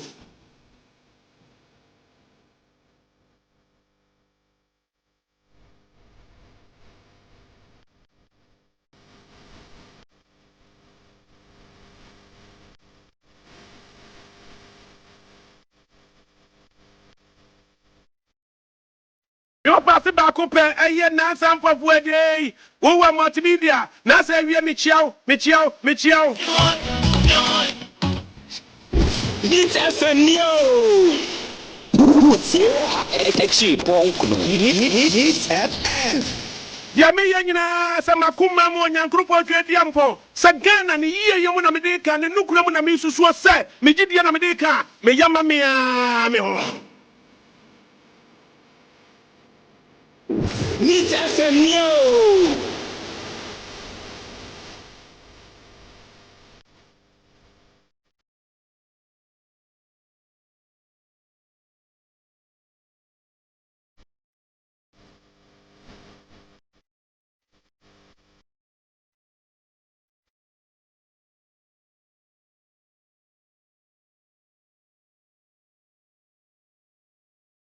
Right. Go to TNH 100.9 FM. And yede abase. Thinking kind messages kakra. Or say, well done, Wafa. A country where loyalty comes before honesty. The future is scary. If other or earlier corrupt reports on individuals or on institutions were scrutinized by journalists like you, the same as OSP and Canada Moi, the OSP would have thought twice before publishing this, but the media just make fun and mockery of such individuals and institutions when such reports come out. And or they eba or say Ghana Revenue Authority are so to accumulate wealth for themselves. The country can't grow if the leaders continue to be this wicked. Ericus Gaspar, BHL US, and or the free or the eba or say hi ADAKABRI, the problem of Ghana, only God can save us. Almost every income generating entity is owned by foreigners, including quarry sites and betting with a lot of tax holidays. Ghana needs generational thinkers, and Honorable Alan should encourage the industry players to ensure a comprehensive domestication by opening those factories abroad in partnership here to develop Ghana. Michael Asalaja. Ena odi freya odi ebaye ankuma foster achim ayirebi inside achim bieni ena odi baye we say NDC party knows there's hardship all over the world today due to the COVID pandemic, and they want to use that as an opportunity to gain more political scores to make Nanado's government unpopular. Ena onoso odi ebaye so ena or say God bless you Wafa ADAKABRI and your team from Kwame Sapon in Dortmund, Germany. Their work in Kumasi over the past weekend shows that Ghanaians love Alan John Kojo Chiramatin. We should acknowledge this fact. Why are people calling for the head of Hope Sinadoye? What haven't Nana Ubri Buahin and won't me touted on Domo in lieu of the economic mazar to become flag bearer? Did the establishment do anything about it? You cannot deflect the demonstration in Kumasi and the coming of Alan Chiramatin as flag bearer to the speech of Hope Sinadoye. JFK, the General Secretary of MPP, should be careful not to do the bidding of his pastor, Prophet Kusi Boateng, because we know where he stands. Kwame Sapon in Dortmund, Germany. Ena ode ebaye. Na no meminida. Enipa be se empim ahanu. Ode toto ho a, e se kotoko ne asek ebo Kumase. Asek Mimosa ebo Kumase. Anase just 2019 year no. Kotoko any canopiles eboye. Enipa be gu Kumase no. Enu bi ne be gu Kumase na no meminida. Na instead say enipa bisi omo do MPP na ombetwe mo adwuna kwase say na MPP na ne yesi egu na egu say MPP timi ya ade a chese enipa timi twiba eba say we de yesi da bi na yawvi ate ave yawbi eno akwaka bibia ye nte ye nwase former member of parliament for Esuta Kwama Biposo Bema Safu ye yes sir na ehun te say Mira ADAKABRI Yamia dom ene mo mpaebo wo fa me ho ye pa hey the Bema Safu wada wuru ma ba bia difre se koye se nanu wuku ada ya wada yesi ade yin kura yentwam na general secretary wakasa na nabi dia kwa na ye ngrofo abufuo no e wo so mpa FM yenkasa na Safu wu gigina mo se wo ubehwa man kwada na ya ade no ade na ebehye wu musa Mira ADAKABRI yedi kai wadawroma so obetia o platform enye nkwara platform nti misrew ani die ba ho brasiem me fa o platform adda yedi kai me constituency Esuta Kwama Biposo nyo ma kaminya kwa nkasa o platform so yeto so mienu emrantie mabawa yenuanam kwakrawafo ne mrewafo a wo free wo mo santimemu de danwase papa o ma ya de o ma kire odo ama MPP ena o ma fi nkran ebinim de ka mi bas mi no ebinim fi Cape Coast ebinim from Takrade ebinim Tamale o mo nyina bai ene juyi yenti asamboni bia so bi ho aka ena soja fo ne police fo nso a won be boy ho ba no twedi ampo nhira wo ena mo press fo enya mo a enka mo de ru no yi a ana mo amwan a enka nipa kura nke enya wo mo itebo so yeda mo ase afi organizers no o mo to ye bo ase na me Asafo Agye me march commissioner me see general ede nyina ho ase ya me nhira obia. Now let me put this right. That walk no Alan Kojo Chiramatin kaprenim. That walk no ya nyama Kojo Alan Chiramatin. That walk no nyenra nyabusumi etwemu na busume be mi ansane asisa esise sa ye sa nhihye. Yes, you started our work as far back as March 2022. And they walk through a bedroom baby and drink it. And the I walk on. The most important is that they all can. See a team move as anti-mine 200,000 people on the street. And so I'm commending. First, they are creating awareness. The party, no, Asante, regardless of what people are saying, and to sini, Asante mine, a support to MPP. There's also me, no, Mrewa, Nkokora, Mrantia, Yentimi, Nanti, Yenti, that work we are boy, Betty, Yentimi, Yesisimu, Yenemu. Thirdly, also shows say the MPP that's on the four because a bit you will move from 1.7 million votes to 2.8 million or even 3 million votes. Lastly, Yachira said, Obia Timi Obia was antimem, ye party no, Obia Timi, ye adia, with the Mraquanum Raquaswa, and this also. That's my introductory Mura ADAKABRI. I mean, with you. I feel would see me there for Memusa way. A dear Anna Obi Bessia, a dear Frisa walk him, Nano Memenida. Okay, good. You ain't kicking back about. And I make us a Sawoki. I rekindle the spirit of our Santima in MP. I create awareness that party no in we was Santima Yakaya 2025 they better break age, you know. With big support from Ashanti region. There be our you know. You bet you are double votes, you know.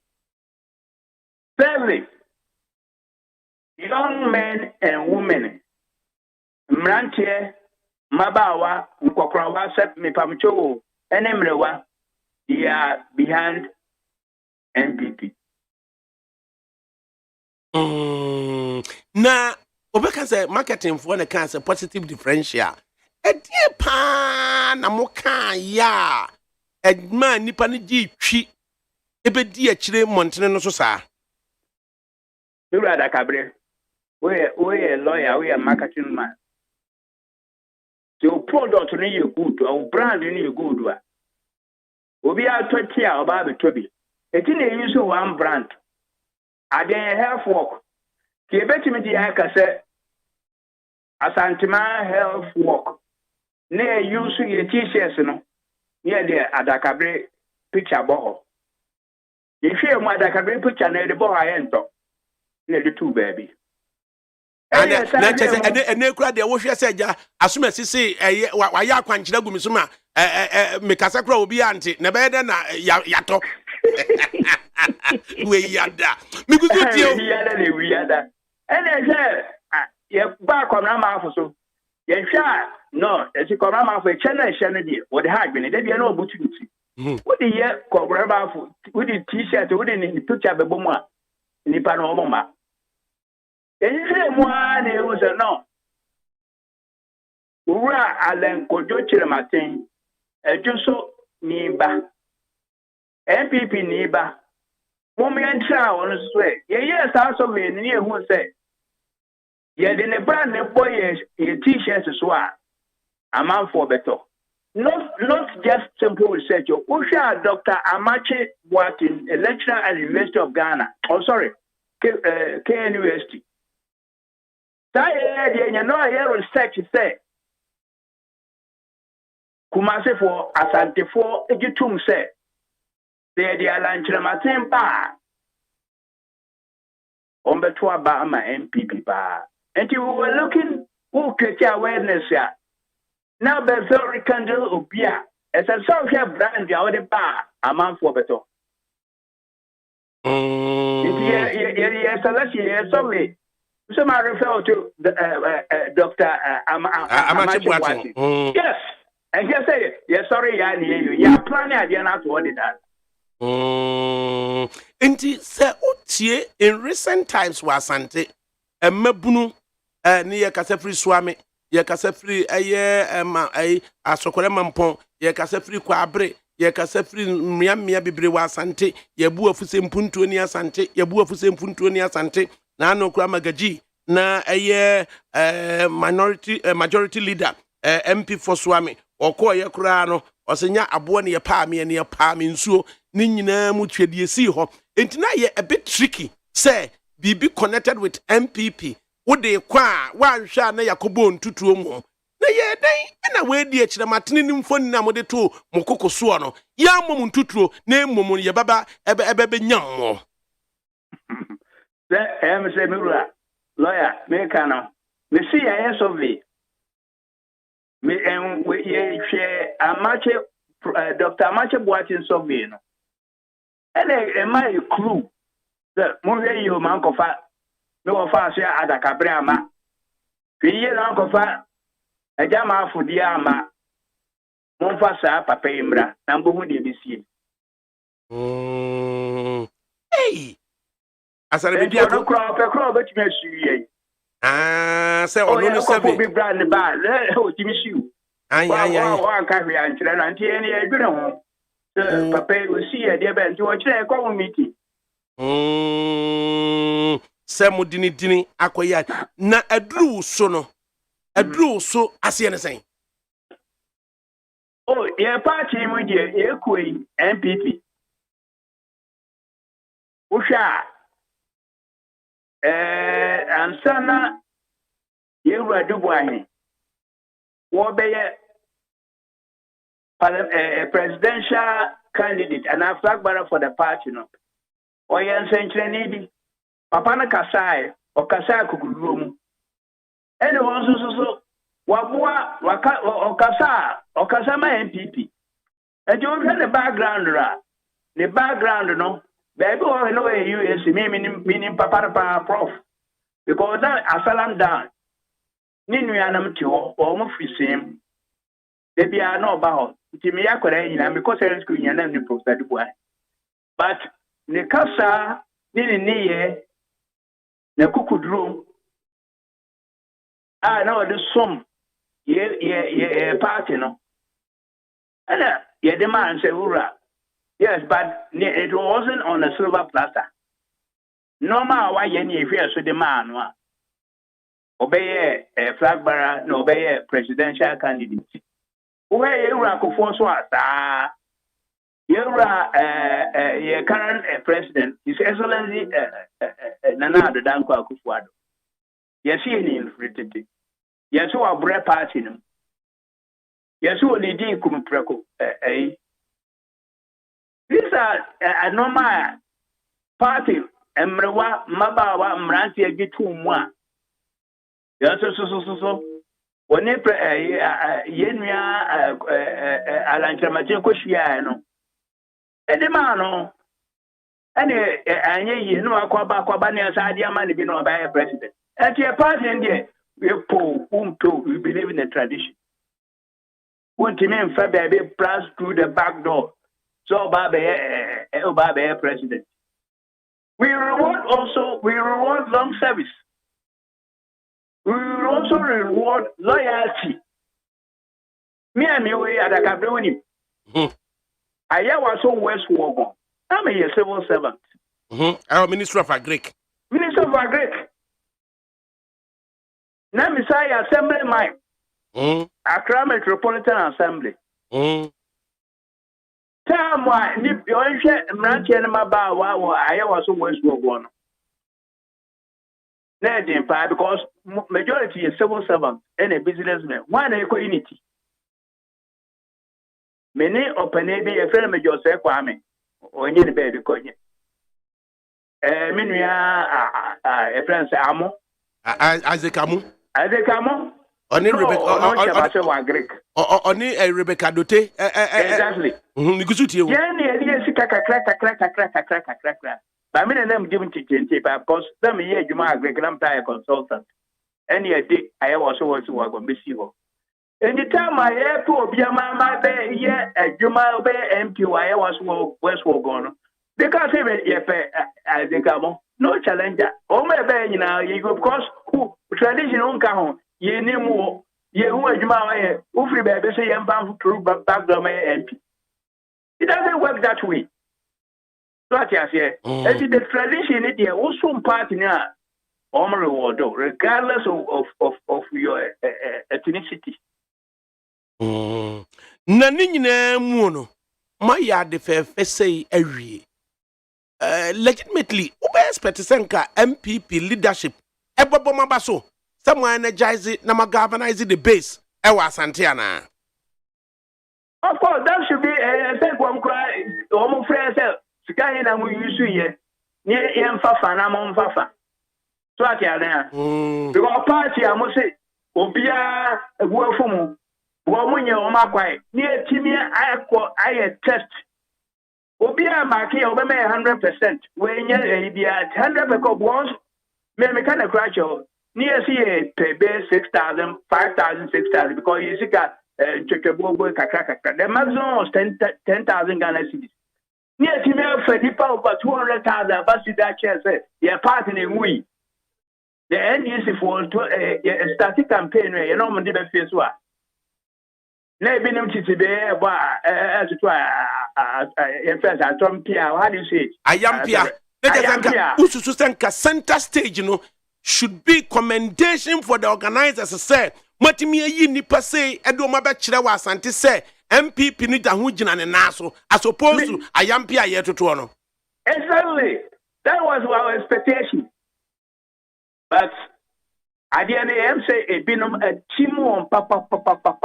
But this year I never have me call 1 or 2 radio stations. No, I'm going to come say, hey, we need a massive.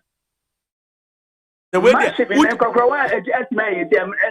yes, who's here? I'm not telling about one. This shows a kind of caliber of people who are going to vote for MPP. No, where they are massive. Yantimi can say they're massive at no cost. Now, Yampian yet to tour. Any yet to tour. Oh, my fair, one back court. Hey.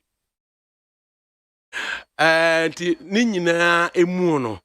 My idea. At least no. A incident be and sister money security services. I clash it our can be so. Exactly. That fact you cross money a security services non clash your babyano.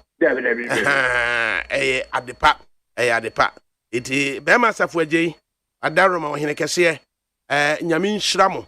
Na Bibi, I know Muzame.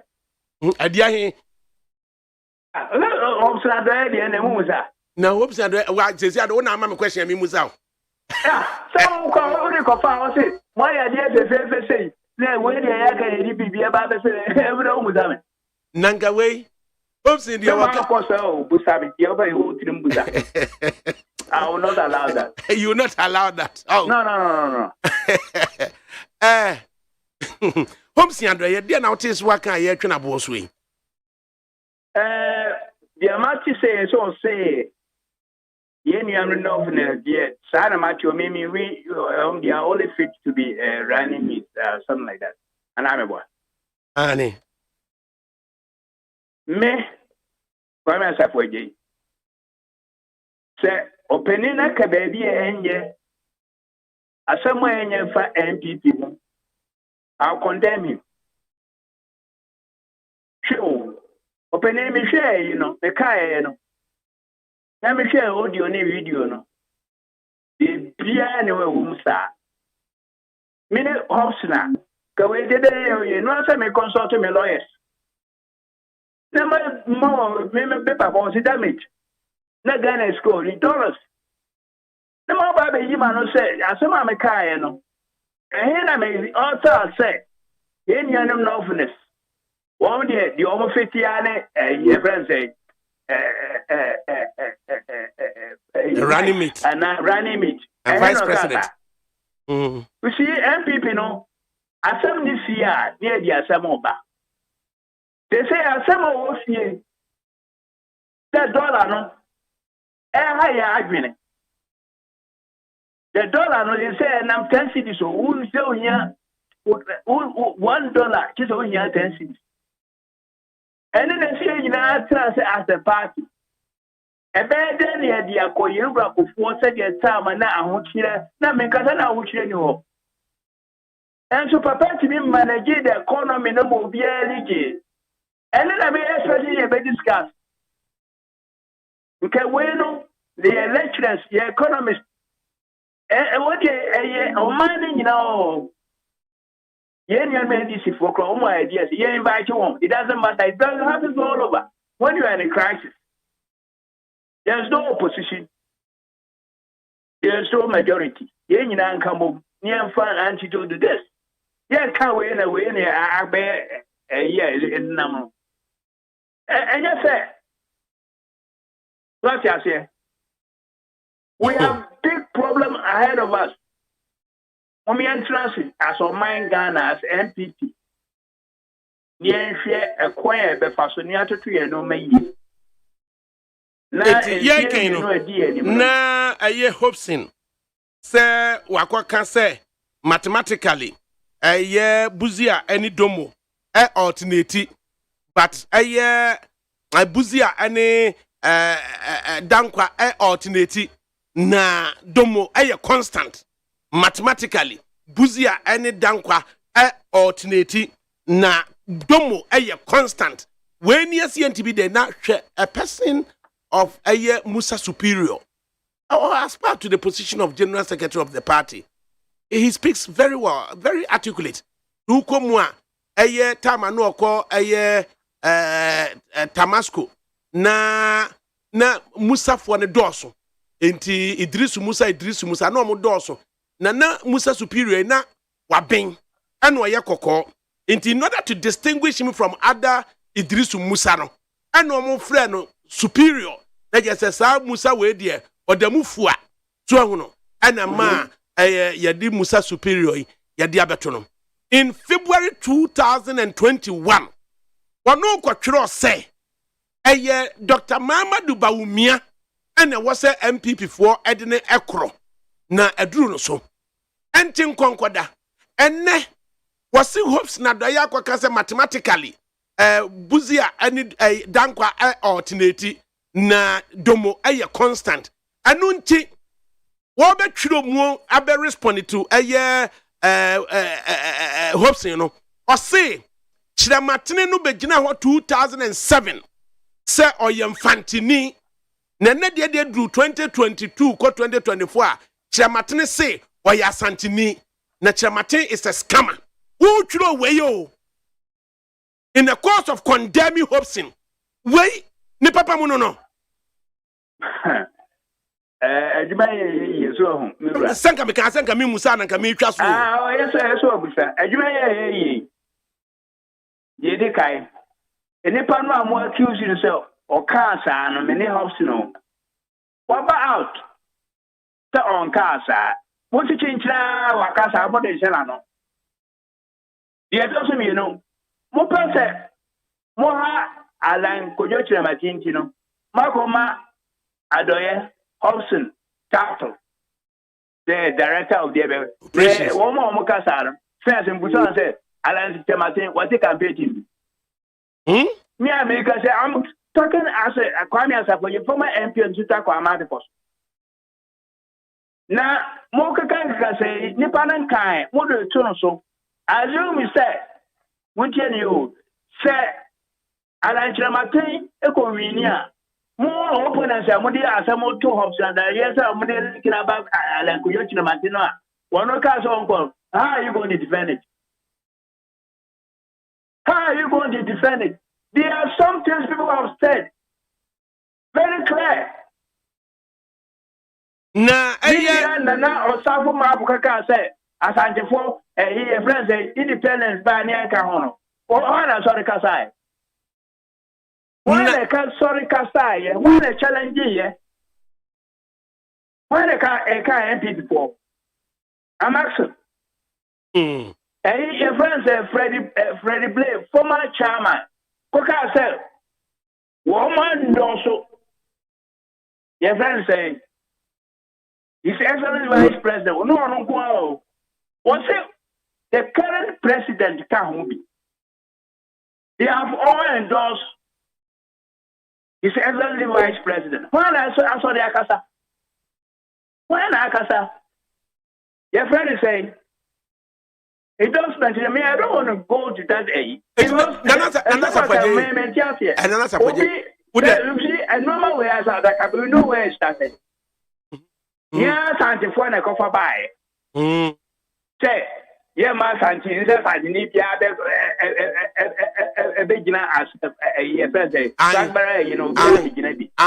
am majority leader in a Kokano multimedia platform. So,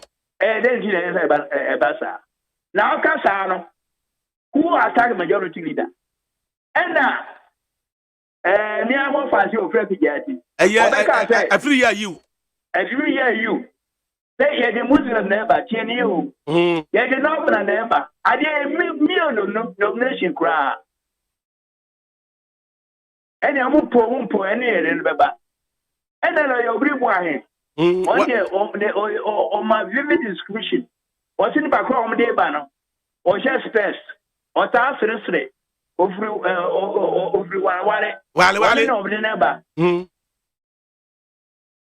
And I won't your friends away the name Yapa. Nana watch it. One now call Kaswa. And now Franco following the party, test from four, with the party for Rania, the sisters are home. And a vice president, the Casa Muscle,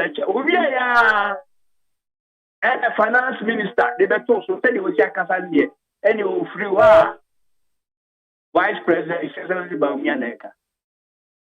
The American, and what Nasara coordinator, Aziz Futa, MPP at 30. The most current one.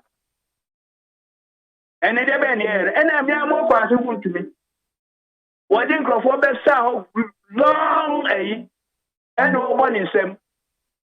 And the edges were that one events a police station for a panel. Now we see more way. And that the semi cry said, would there be some somebody endorsement? Would me a penny is as only vice president John Ajakum go for almost money by force endorsement by vice president. Aye. Papa on pen once a more no.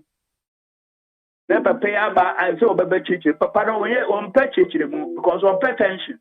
And so. Moody we are so my aqua. Now, what is that? Yeah, I'm okay. It has a for Jay Wook, Mamintio, Shanka, when you answer Subeka. Say, Hobson, sorry. Na Hobson, Becasse. And now what you say? I make no meminida. A year match I drew so a Santama have work of a fair course to Santi. Na a moon somewhere appear. Ye Becassa Meca ye.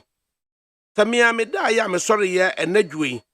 The Medrin one, may one say, as my mecanic, as a nipper be antiasie. As a nipper be so a boo fool as some mecanic. And the nipper be so ashada, and now almost chimano a day our form. Say ya, 1 year, Empemas and Benjamin. Na meno, and you simple, Anna, me yama dear. Name Momono, as a dear, I jump ponua a time, my children, and your passia dano. Dear mecanic be a mejitum. Ni bia me ye bia Mia na me ye na ni nyina ko wie se anti obi kura da ha mo da mo fanche me na meznya sa ebre we se nsoso na ma kire mu se me menye alanchiramatene operations director bia na me chiramatene kura me nte se bia wa famu campaign bi mpo ene ode ma ba ye eye campaign director bia ni nyina wie se asanteman na akasa na asanteman kasa mu no mo se Chiramatene no din kamobun ebeba. Ni yepe obi di na ko 2024 dia eye chiramatene no. Ye pasumdwe dia eye chiramatene no. Se Hobson kan we ya we no chasankan nwanwa. Enye nwanwa. We enye nwanwa kra. We nya sam kra say higher ho we ho. Because sebi on Pacho with due respect to Hobson. Hobson as have so nya santini.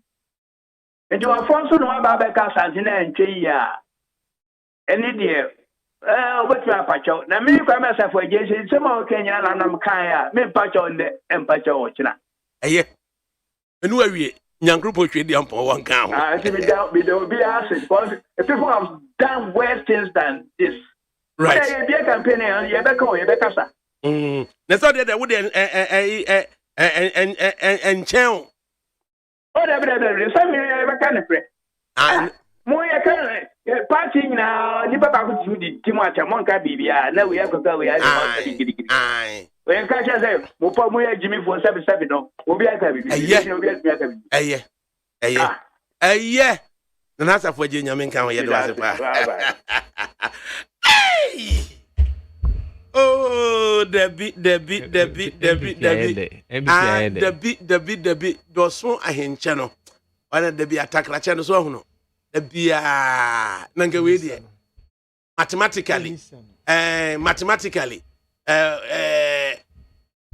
Buzia any dankwa alternate na dombo constant mathematically Buzia any dankwa alternate and dombo constant wait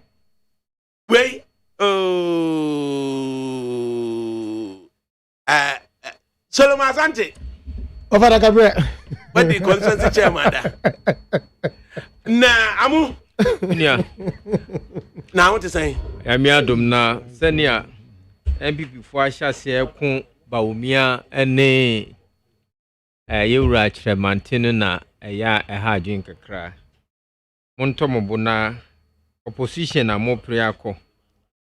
Ni amobe ni flag bearer bi adwuma na mo de ama no. Them tra opposition be 12 years. No one can say all per coins or bebano. Na afana niso. Reasons ni say you Kufu ado ase bibia. The Guswan so say no. Mati say in the yato electricity bill mu. Yato water bill mu. Na me kesa me I will not bring anybody. Say I will bring those people around President Kufuor and I'll bring the finance minister. Because you see, my woman near Moya den. Inflation was 31.7. Let's also cut to water bill 20% plus. What electricity bill 20%. You are going to fuel inflation. I want you to know never. This year, Kufuor per se force President Kufuor to man resign. And now said the empower no more on per se Ghana phone you Johnny and a finance minister there na oye. I don't not in control. Only me say Niema na ya tutumuno it will fuel inflation. Niema bobe de more because they will pass it back to the consumer. Ebema niema boa kosoro. Or see yes send it special trucks. I mean ako hinterlands. Ako trade yani di aba urban areas. How possible can this be? How possible can this be? Ghana, we are free economy, liberal economy. Obi aye ne de. And we chikra driver for call strike mu so na mo person police for Mami, Mr. Amu, some few minutes. In fact, maybe 15 minutes of your time. Why? Yo. Na Arthur Kobina Kennedy, MD. Na or a stalwart of the United Party tradition. He's written extensively saying say dankwa buzia domonini adie nyinanka montontwene nanka monfa United Party emfanye modwuma MPP at 30 years adie na worker performance of the government adie na worker now within 15 minutes with me exhausto na onyabe 2 minutes bi dia that he may comment on energizing the base of the party Asante and whether wetimia evaluate hopes in assem say mathematically from 92 Buzia any dankwa alternative na domo has always been constant. And one saying after Kobina Kennedy MD, good afternoon. Good afternoon. Wait till mama. Yo, MPP at 30. Any comments? I'll be person obey at this stage. I think that ADAKABRI last year, NDP at 29, I made some comments. I wrote an opinion piece. If I can nothing much has changed. Now, my maker, yeah, there, and some are all the middle. On there, baby, I baby papa. Since baby papa is there, we got into power in 2017 with a lot of goodwill. 2020, the re-election was shaky. And the Musha, baby, I heard only there, I heard you talk about the new party leaders and all that who have been elected. Oh yeah, but I think that central to our fortunes, oh yeah, the performance of the government. Now, number two, oh yeah, all of us returning to our founding principles. Obeka is there. Last year, I said there, even though we say that our goal is to set up a property-owning democracy. I am there, Odumrebia. We are nurturing a property-stealing class rather than a property-owning democracy. There, aside from economic mismanagement, which is happening, and the fact that we have to go to IMF, which unfortunately we are going, that there is no meritocracy in a government that has gone for 6 years without reshuffle. But our central problem is our failure to deal with corruption. And I don't think the new party leaders can fix that. It is only the president and the government that can fix that. So, in the instance, performance of the MPP government in recent times, who capture the saying? We haven't done well. The reason we haven't done well is that I have said there have been good initiatives solving the Gabon crisis, free SHS, the banking sector cleanup. All those were good initiatives. But I think that in most of them, the execution was bad. And overhanging all these is not even just bad execution, but the specter of corruption. The bad execution, for example, Yamfa reality. I think that it was badly planned. The way it was implemented was too expensive. We should have looked at day schools. We have looked at rolling things out in a more measured manner. It's a great idea, but the execution has been bad. The equal banking sector cleanup. The banks that were failing themselves thought that maybe about 9 billion would stabilize them. We end up spending upwards of 25 billion, which is too much. There is no transparency and accountability in the bailout. I think that we never got to the roots of why the banking failures occurred. And I think that we should have slapped the rest of some people in the Bank of Ghana, the Ministry of Finance, but there was no accountability.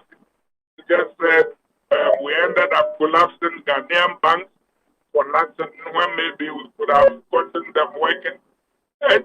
Basically, it goes down to bad execution and our failure to deal with corruption. As it is, pervasive corruption, how does it impact on in the minds of Ghanaians, and how does it impact on the government? In 2 ways. And the first one here there, for example, if you take COVID for example, I think maybe the airport test for COVID was a very good idea. It was done reasonably well, but then you find out that nobody even knows who selected the people who got the contract. We don't know how the mandates we got for COVID were used. People look at people who worked in the government broke as men, and within a few years they are suddenly rich. And that thing has two effects. The first effect is what I've just talked about: direct corruption and inefficiency. But the bigger effect that we don't seem to realize is that the government debt.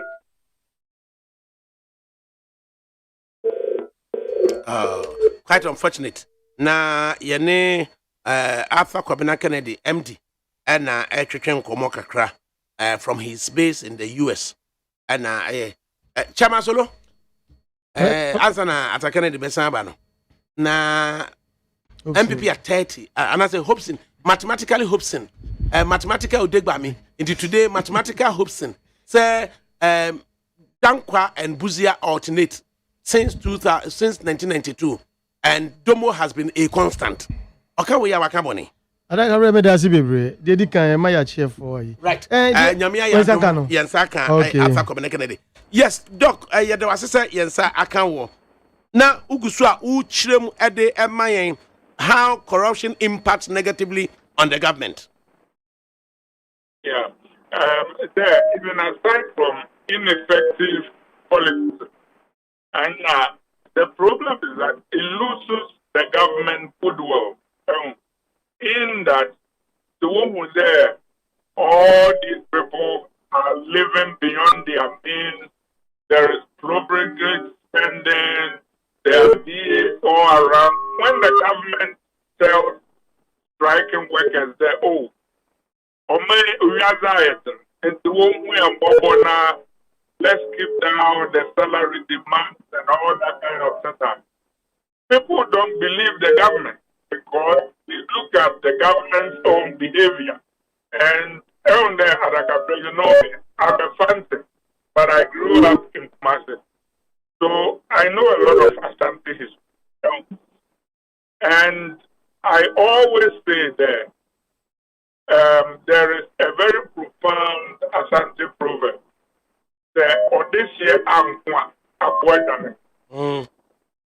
And what they mean is that leaders must lead from the front. That was why Osei died crossing River Pratt, because he knew that he couldn't sit back. He was a general who was leading from the front. And to use the analogy, if our government must lead, it must lead from the front in terms of humility, in terms of spending responsibly, in terms of living modestly. Then, Sabine Bekete, in Yama, teachers and these people, when you have more salary demand, then it has more credibility. Right. And the president particularly has come under pressure to reshuffle his government, and then also no retort and then reaction has not gone down well with a adherence of the party. What's your take? Well, unfortunately for the president, when you say that you have evaluated the work of your ministers and you found their work satisfactory, and most people in the country think the government is not doing well, then you are in trouble. Either you are not evaluating your ministers well, or maybe you are missing something that the public is seeing.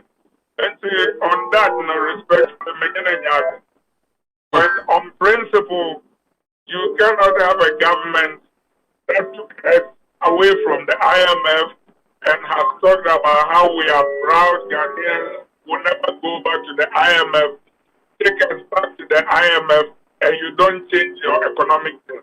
So you have to change your economic thing to signal to the country that, in fact, I hear you, I know things didn't work, and actually, I have communicated to people in the government there.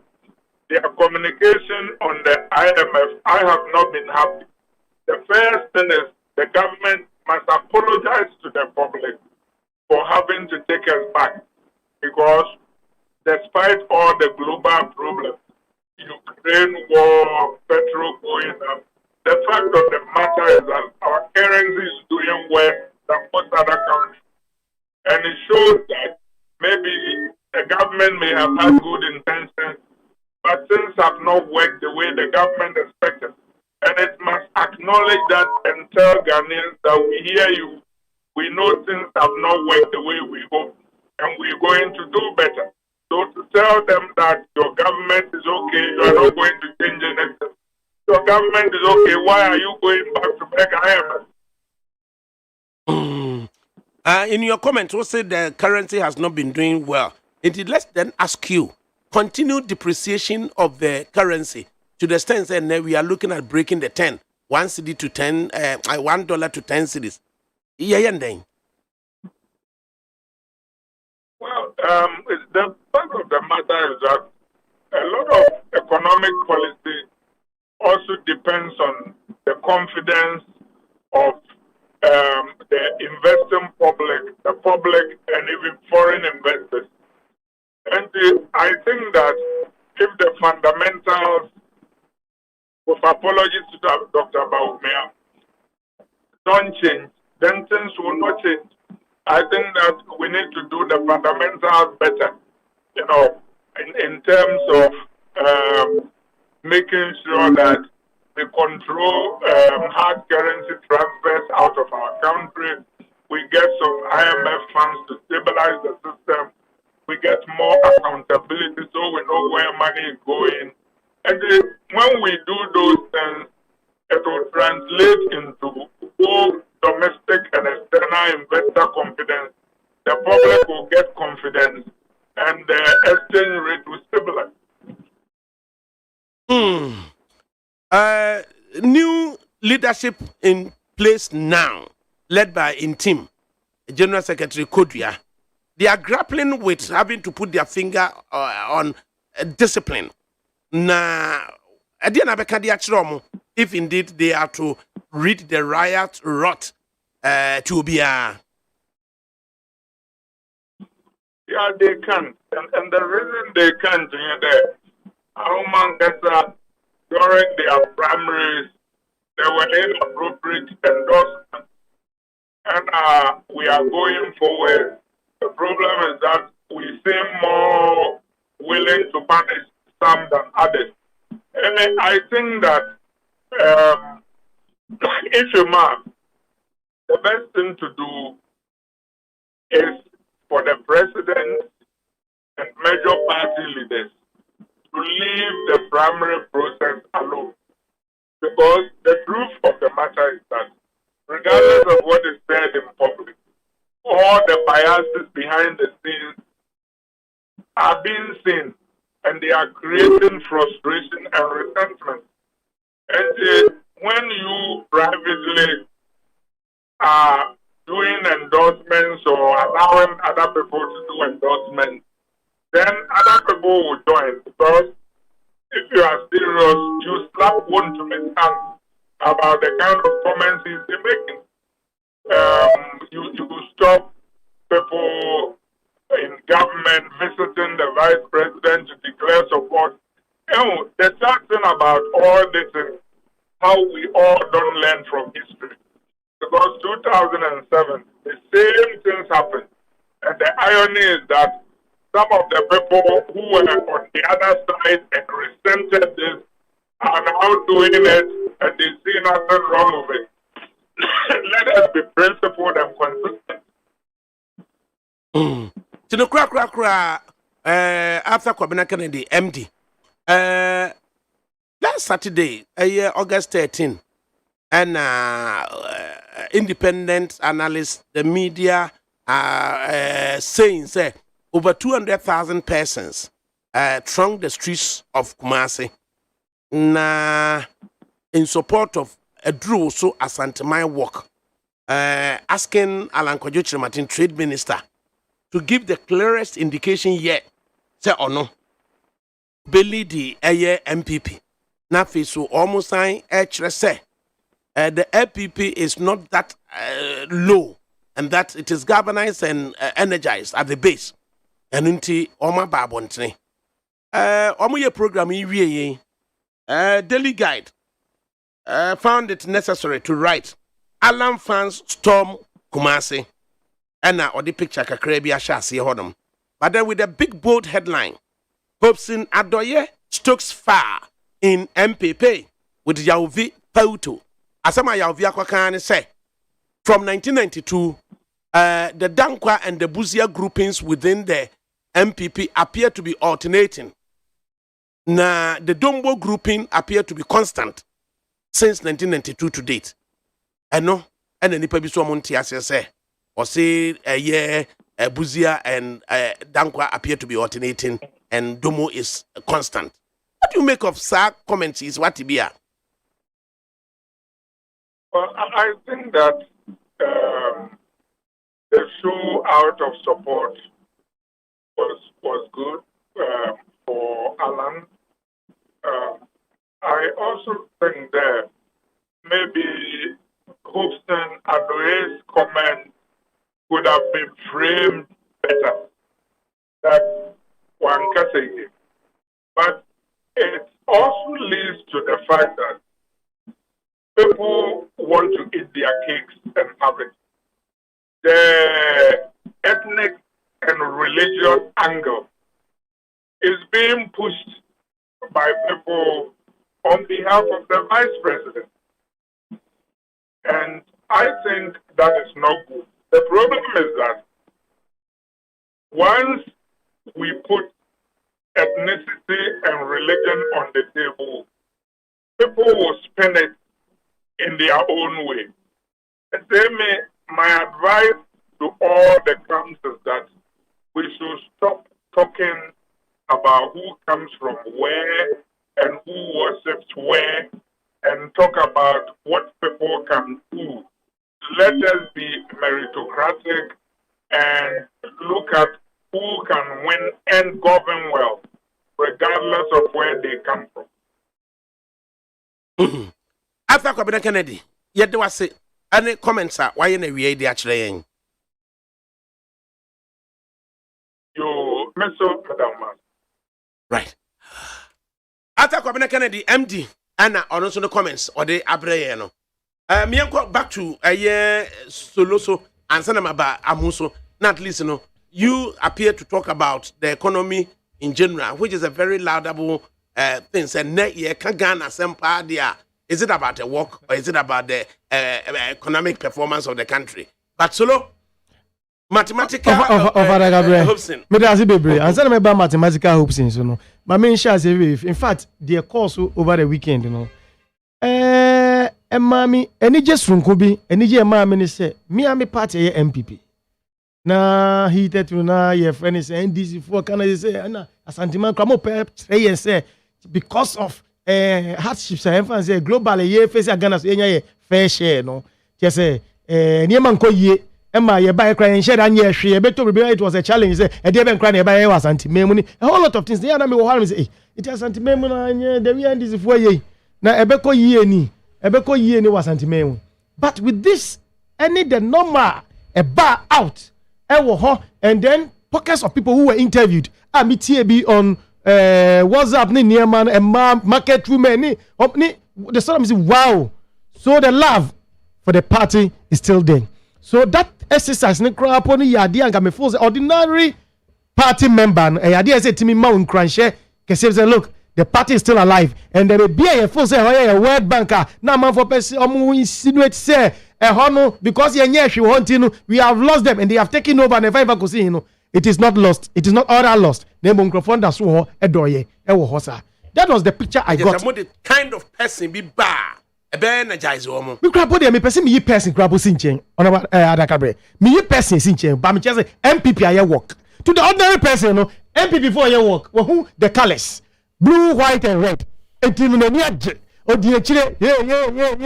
Yes. Say any no to move for a party. Man for per se, one much as a party, and say, what global economic hardship, my Ghana, say, fresh, and you know, essence of his almost a was anti-memo, and you know, we have lost it over there. It mean who the no man churning out to me, wow, the NDC cannot be trusted. Because we share no man, no share pockets of people. I'm just interview Mokasa and no to me who said no. It is not about what they are saying, but the reality is on the ground. Say the people still love the party. Okay, what they need to change? Yes, equation na Hobson. Ekoye wo no. Hobson, because in fact, me tie video no, me tie ne kasa no, ni speech me tie for about 12 times. Na adi ami who wo mo say or MPP no. Your tradition, and this is where I'm trying to get it. I don't know, I may get it wrong. Or say because I see a tradition, but now people are saying tribal. But what he was doing was tradition. I didn't hear him say say tribe way. Maybe I can't not the I didn't hear him. Osi osi dombo for. And or chire mu osi the ye traditional means a dankwa buzia ni dombo. Chese dankwa ni ye soundness. Or you see the word soundness. Eastern region as for or yeah soundness. And now see buzia no akoye asante ne bono ho. And or can see yen ye part ni ka dombo. Ye refer to more the upper part. No use the word northern part of the country. Just was a segregating country no into three. And not just yen tradition of dankwa buzia dombo no dankwa refer to the southern base. Metis will be on social media platform. We can say, "Ebane sade just yen crafoni ya igbefoni yen we jogate so if no comes wow." Ni panisi dankwa refers to the southern base. And therefore, no, fall within the southern regions ni nyina no. They are part of the dankwa. It will be say and a yen crafoni na yeso igbefoni when yes yeah kohino. And I was so was I didn't a person yen I didn't tribal. The person wasn't talking about tribe. The person was talking about tradition. And or say, in fact, a tradition from 92. Now, it brought a lot of some sort of adisrebi because yeah, what you from the Brady party in the Chikrap, or Munim Pose Dubois, obey flag bearer, na ye do election 92. No, a Dubois took your friend is saying a Dombo as a running mate. But today it is there for those who do not know to know. In fact, yes, mathematically, the neighborhoods in Krakana. I'm coming there. You have a year 65 constituencies in the 5 northern regions, and now middle belt, 111 constituencies, and the southern belt, 99 constituencies. It was a 275, 99. I was southern belt, and now 111 our middle belt and 65 our mathematical hopes no sir 65 no and now all can say a year domo right 111 no and all can say a year buzia and then 99 no and all can say a year dankwa. Fine. Now from there no a few no bad down or say a year from 92 no yeah presidential candidate Edubuahin ofi the dankwa because only a southerner into ofi dankwa no tradition of our party anymore onya ye no ni running mate of fire no alasa ono so dombo because of the northern part of the tradition so the dombo side that is the dombo part of your tradition if you are about 90 your friend is 96 to 2004 just through 2008 exception yes and I say omampeni kufuo bae no omampeni kufuo per the fact say ono so feed the Ashanti and then Bruno area ninti no buzia tradition e hone cover to ono so comes from that buzia tradition no ono so bae no so ono so far dombo aliwo ono so feed the northern part of the country tradition e can say dombo section all of you know no fun as running mate then we come to the woman say mampeni his excellency Nanado Dankwa Ekufuado ono so bae no so ono so because by virtue of so feed the southern no of all within the Dankwa your friend is a tradition of our party, Then also by also for the northern part to yen tradition, your cousin northern part. We are looking at those from the Dombo part of your tradition. Into not all yet calculate equation be say. Edubuahin Dankwa Onya Dombo. So you DD that's Dankwa and then Dombo. And then Omampeni Kufuor Buzia. Obeye Buzia and Dombo.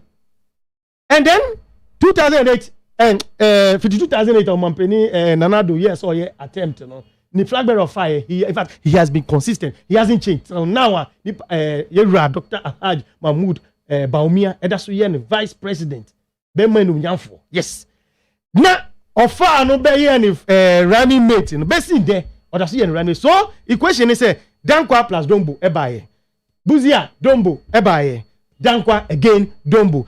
Now, the other say, Ube who say, that 3 traditions I can was him. The Dankwa ba, not obeteki the presidency. The vice Nicoya Domboa, Buzia is out of the Buzia tradition is out of the equation. Bebe Dankwa and then Buzia, Dankwa and then Dombo. Say, Omampeni for but that's Buzia side also ba. That's also for Dombo as a vice. Then, Dankwa side, almost off equation, not quite always 2 because any pet 2 penna, would be very patre. Like I said, a chain evenly. I'm Obianya, Habakofa, 2 at a time. President and the vice. It Dankwa bar of Adombo, not Buzia equation, Buzia bar of Adombo, not Dankwa equation. This time round, your Dankwa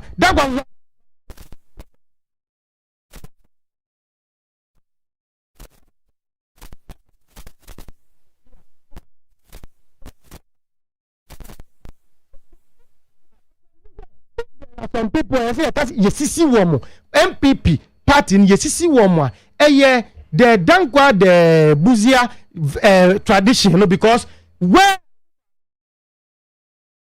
the other side now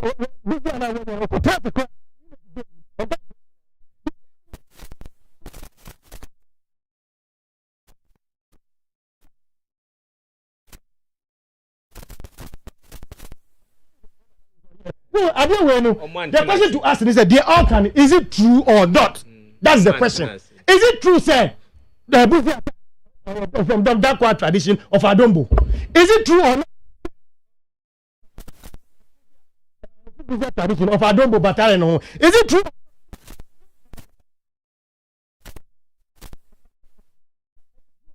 So if it is true, if we all agree say it's true, then what wrong has Obsin done? They and I know the elected be about out a one and aside with him. Oh, say, oh, Kasa. And what the way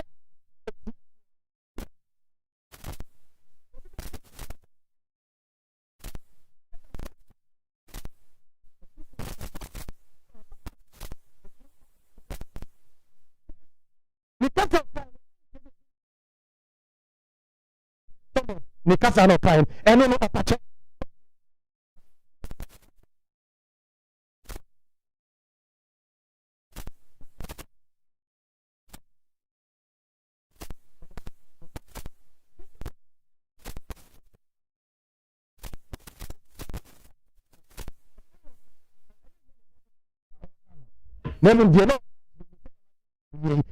Trend analysis said ebua emadisua ekoso but when me see you even be test your microphone be brain ho they don't they imagine grab mass me crowd imagine mass say that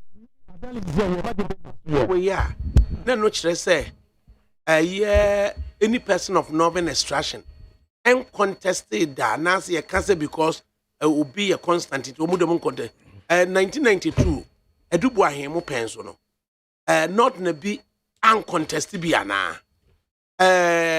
98 before ebaye no was it Malik Al Hassan one contested bi 2007 the late Aliu one contested bi until said this time round obi betimi asi Alhaji Aliu Alhaji Bawumia kwan say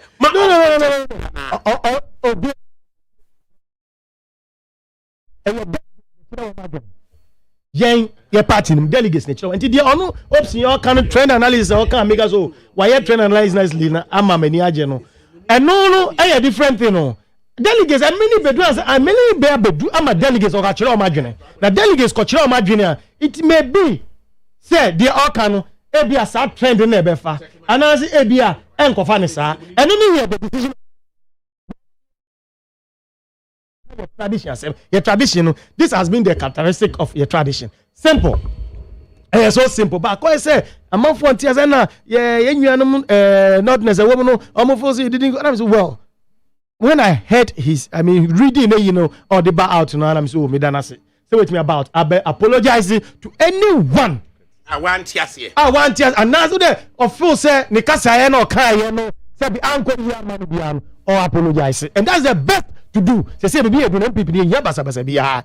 It is okay say no nyase manti asepe no me kuma ba say adwubro misro fa che me eno ane yakoye enim enti no yeda nas na mo de wo hia me esi weekend no ene say ya energize Ashanti region ama say be Ghana for NDC for say me no ka NDC for papa madam fiti say they were obo say Ashanti region say na me sa na me say yes sanka sa work anka obe mo no mess yes anka sa work akeka guye trimu ena Ashanti region munye hwe ena de na maye ena youth be sorry sembebre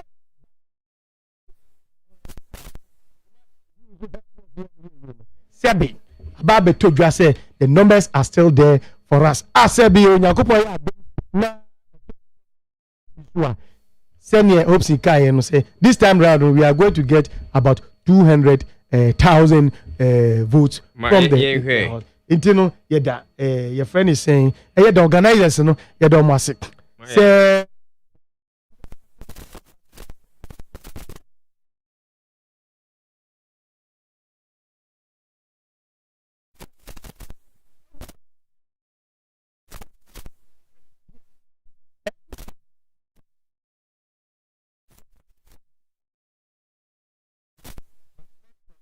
me papa you are sepanyanke na Mr.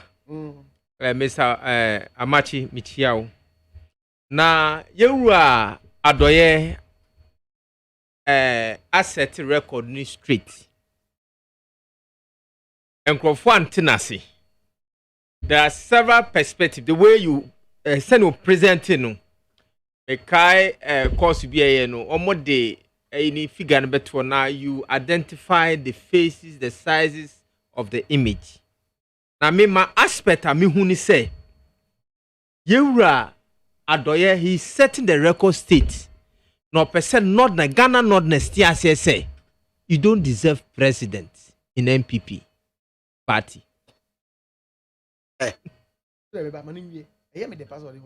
You don't deserve president. That's the kind of party we are not now team where say what you say. Some maybe cry yewura Osafo Mafo can be sir. The Ghana Japade no e was and for enti nodness nka ho. They don't deserve. Yewura Baumia ya fa wedding trauma ya ba government what as mo muka kan ye de ya alasa kan ye de yewura Mahama Aliu Mahama with blessed memory. Tan ye be yo ya ma what ase say you can never be a president. The man not na biara or what MPP ati say nodness can never be a president. NDC we cherish nodness. We have gotten a northern general secretary. Mwenye bida. Northern general secretary Woody Yaya was a general secretary. And we have a northern president. Yekunuhu. Yenikunuhu. An MPP for Munya. They haven't gotten it before and they will not. Omunya northern chairman. Oh, I ain't tune if you want. At Omunya. Yewura Feku. How many months no di? But the point is, my point is, how many months now Feku di? It's a matter of how many. Oko MPP chairmanship list more. Akaisma. Unya Northern MPP chairman. Was he able to serve his term of office? No, that's your argument. That's the face of what I'm trying to say. They did not allow him to work because it's not a northern party. Omuto aba legitimately the man na. Messi yet to aba, but he was not allowed to work. And yes, you are lawyer. We are arguing. Was he allowed to work? Was he allowed to work? Yamanu come and hear Juma. Yes to Abama. Yes to Abama. But Yamanu come and hear Juma. Oh yeah, Juma. Then you never car Afoko.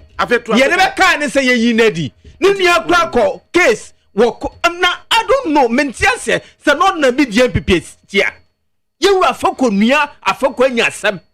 Owo court abuan say injano. MPP abaya yewura Kufuor down say memma kwan court ben say nyano Afoko say wonte court ben say nyano Afoko wonim say man be Afoko nia wonim say ya man be ya man be say onko fie the men ka say court say nyano ya man be say onko fie yewura Kufuor aban amano kwan anna che say ya beliwa hwan na ye responsibility say obe post to bail no there's opposed to bail no a hwan na be ka say Ubel no and so and intimi nya a government na. Oh. Who say a government na? No, man say you don't know administration. Wouldn't near course wa. Wouldn't near course the system the economy said the invisible hands. The invisible hands. Me say I want to affirm say I ban behind the scene. No, that is my money bill. MPP because if I've meet all the bail conditions, I didn't say ye man fine. Sir MPP for MPP nye not next party. Yewura Baumia aduno ho na ja intro die no ye de wadi intro ebedi aban. Mema ye nye osabiom ye fa mawo. Amu sir ye si wo Kumasi. Amu sir MPP for Dr. Muhammad Baumia ebe flag bearer. NDC for amu ye nordness. Ombeto abama no. Who say NDC for ye nordna? So na MPP kura enfa ne nye flag bearer. Opa yan compare. And say NDC for omo not na so mudi John Dramani Mahama chi say Muhammad Baumia be flag bearer of MPP a ombe jai Mahama chi abeto abama na. The point na MPP is MPP NDC NDC. We are talking about the history of the two parties. You see, we are talking about the history of the two parties. And I make us say MPP does not regard the nordness. It unyai meto abama no, yet you are insisting say yemfanimra. Now why should I vote for him? No NDC ni. Now we are talking about national issue. No be akaka say yen die near feta not to us. Yeah, care about MPP. Me say, and I make can say, MPP ni hopes na doye or see yen MPP for no near feta not necessary. Yabe or more animate. Acknowledge no yeah no. I know he has compared. He has given a proven knowledge. Or say Dombo Buzia Faba Dankwa Faba. But what story now? Dombo for the vice president. What is he trying to say? Who makes them so? It's the party. Delegate the delegate of the party. They decide. Who become. But what they know about the party, they don't want the Northern to become a flag bearer. Let's go back to the economy. Enti we MPP ni. Nasa what you are. Northern now what MPP are doing. You can't count a tangible thing biara MPP in another region. Okay, Hopes and because they very attached this one out in the party. Hopes and Adoye puts this one out on his Facebook wall. He goes, August 15, 2022. I refer to a statement I made on Saturday, August 13, 2022, following the successful Alan Edrusu Asantema Health Walk in Kumasi and the ongoing comments on the statement on social media and some news websites. Upon reflection, I realized that my statement may either have been misunderstood and offended some patrons, or deliberately turned around by political opponents for their misguided intentions. As much as it is not my nature, it definitely was not my intention to create this misunderstanding. At the end of the statement, I take full responsibility for my actions. Commitment to Alan at the end of the statement. Oh, come on. Hey,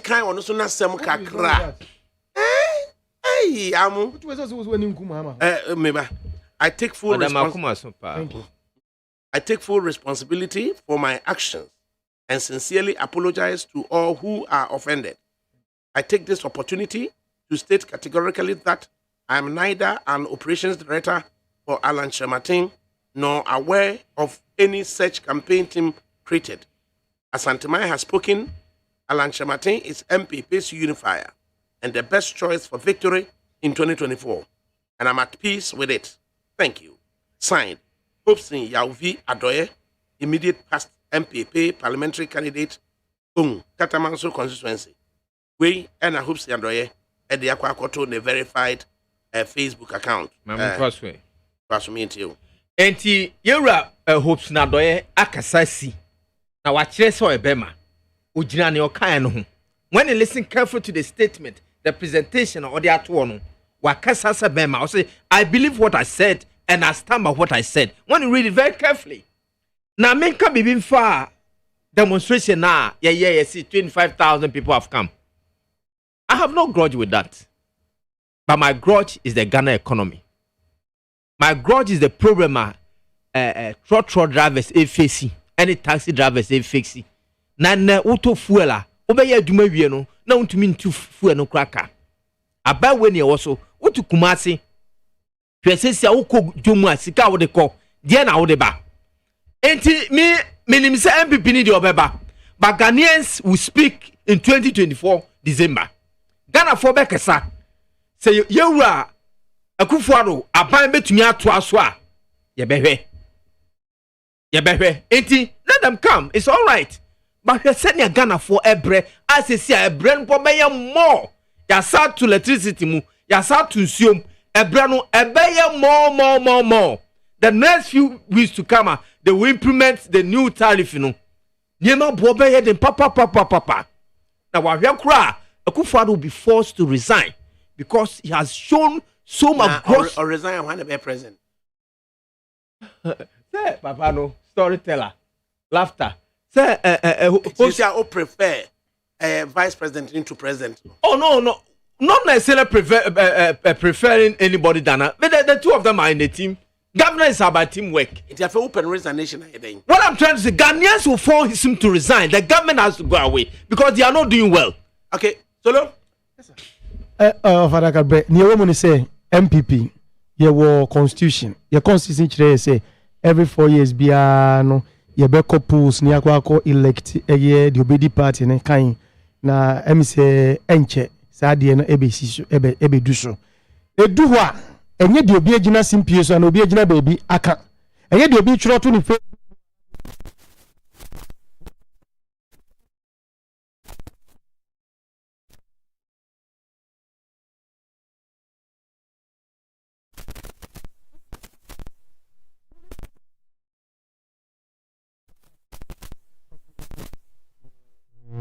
flag bearer who becomes a flag bearer and any statement ọbaakofoɔ akɔgyina baabi aka ɛna ebe influence ɛyɛ abatoa a yɛba abɛto deɛ yi yɛkandifoɔ no na mmom no sɛ mmere no bi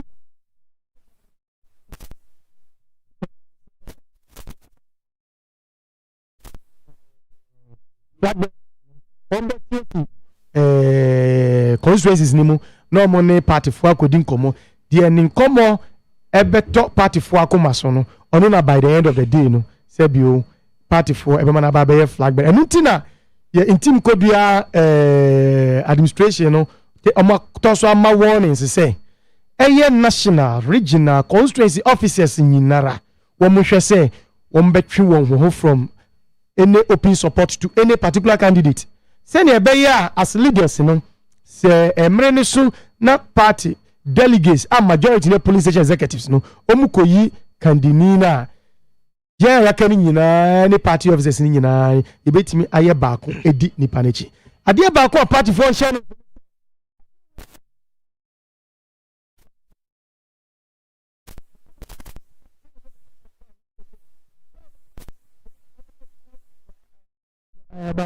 sɛ ɔku ne ho ma ɔbibi no a yɛmfa ma no kyɛ sɛ ɛnyɛ adeɛ a ɛhyɛ ɔbaako bi bɛtɔ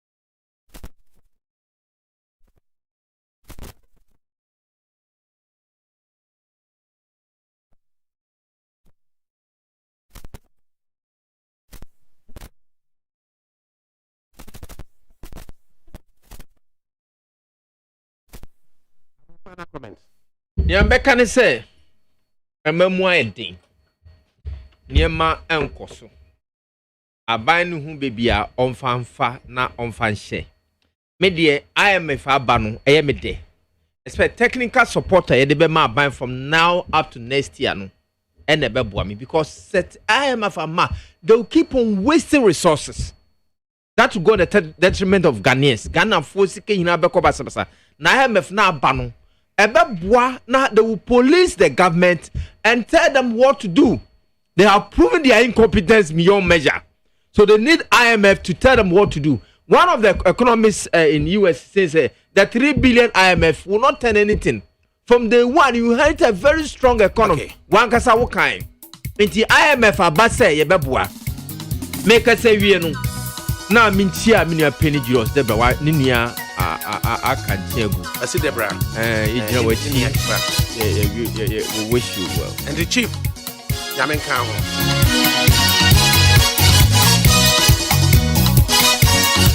Sabre we say ADAKABRI Mamudu was your man, Kojo Damiado Nedimisia Bontane. A Magero Sajma Bunichidom was say a Memanchi, or mine intimacy every you, or mine intimacy in your face. Sabre we, it'll be say. Na hoping adoye instance in our Facebook wala nina ewo honum but for now dear we like Michael and or the Kofi if you're not the economy or the ever ni 100.9 FM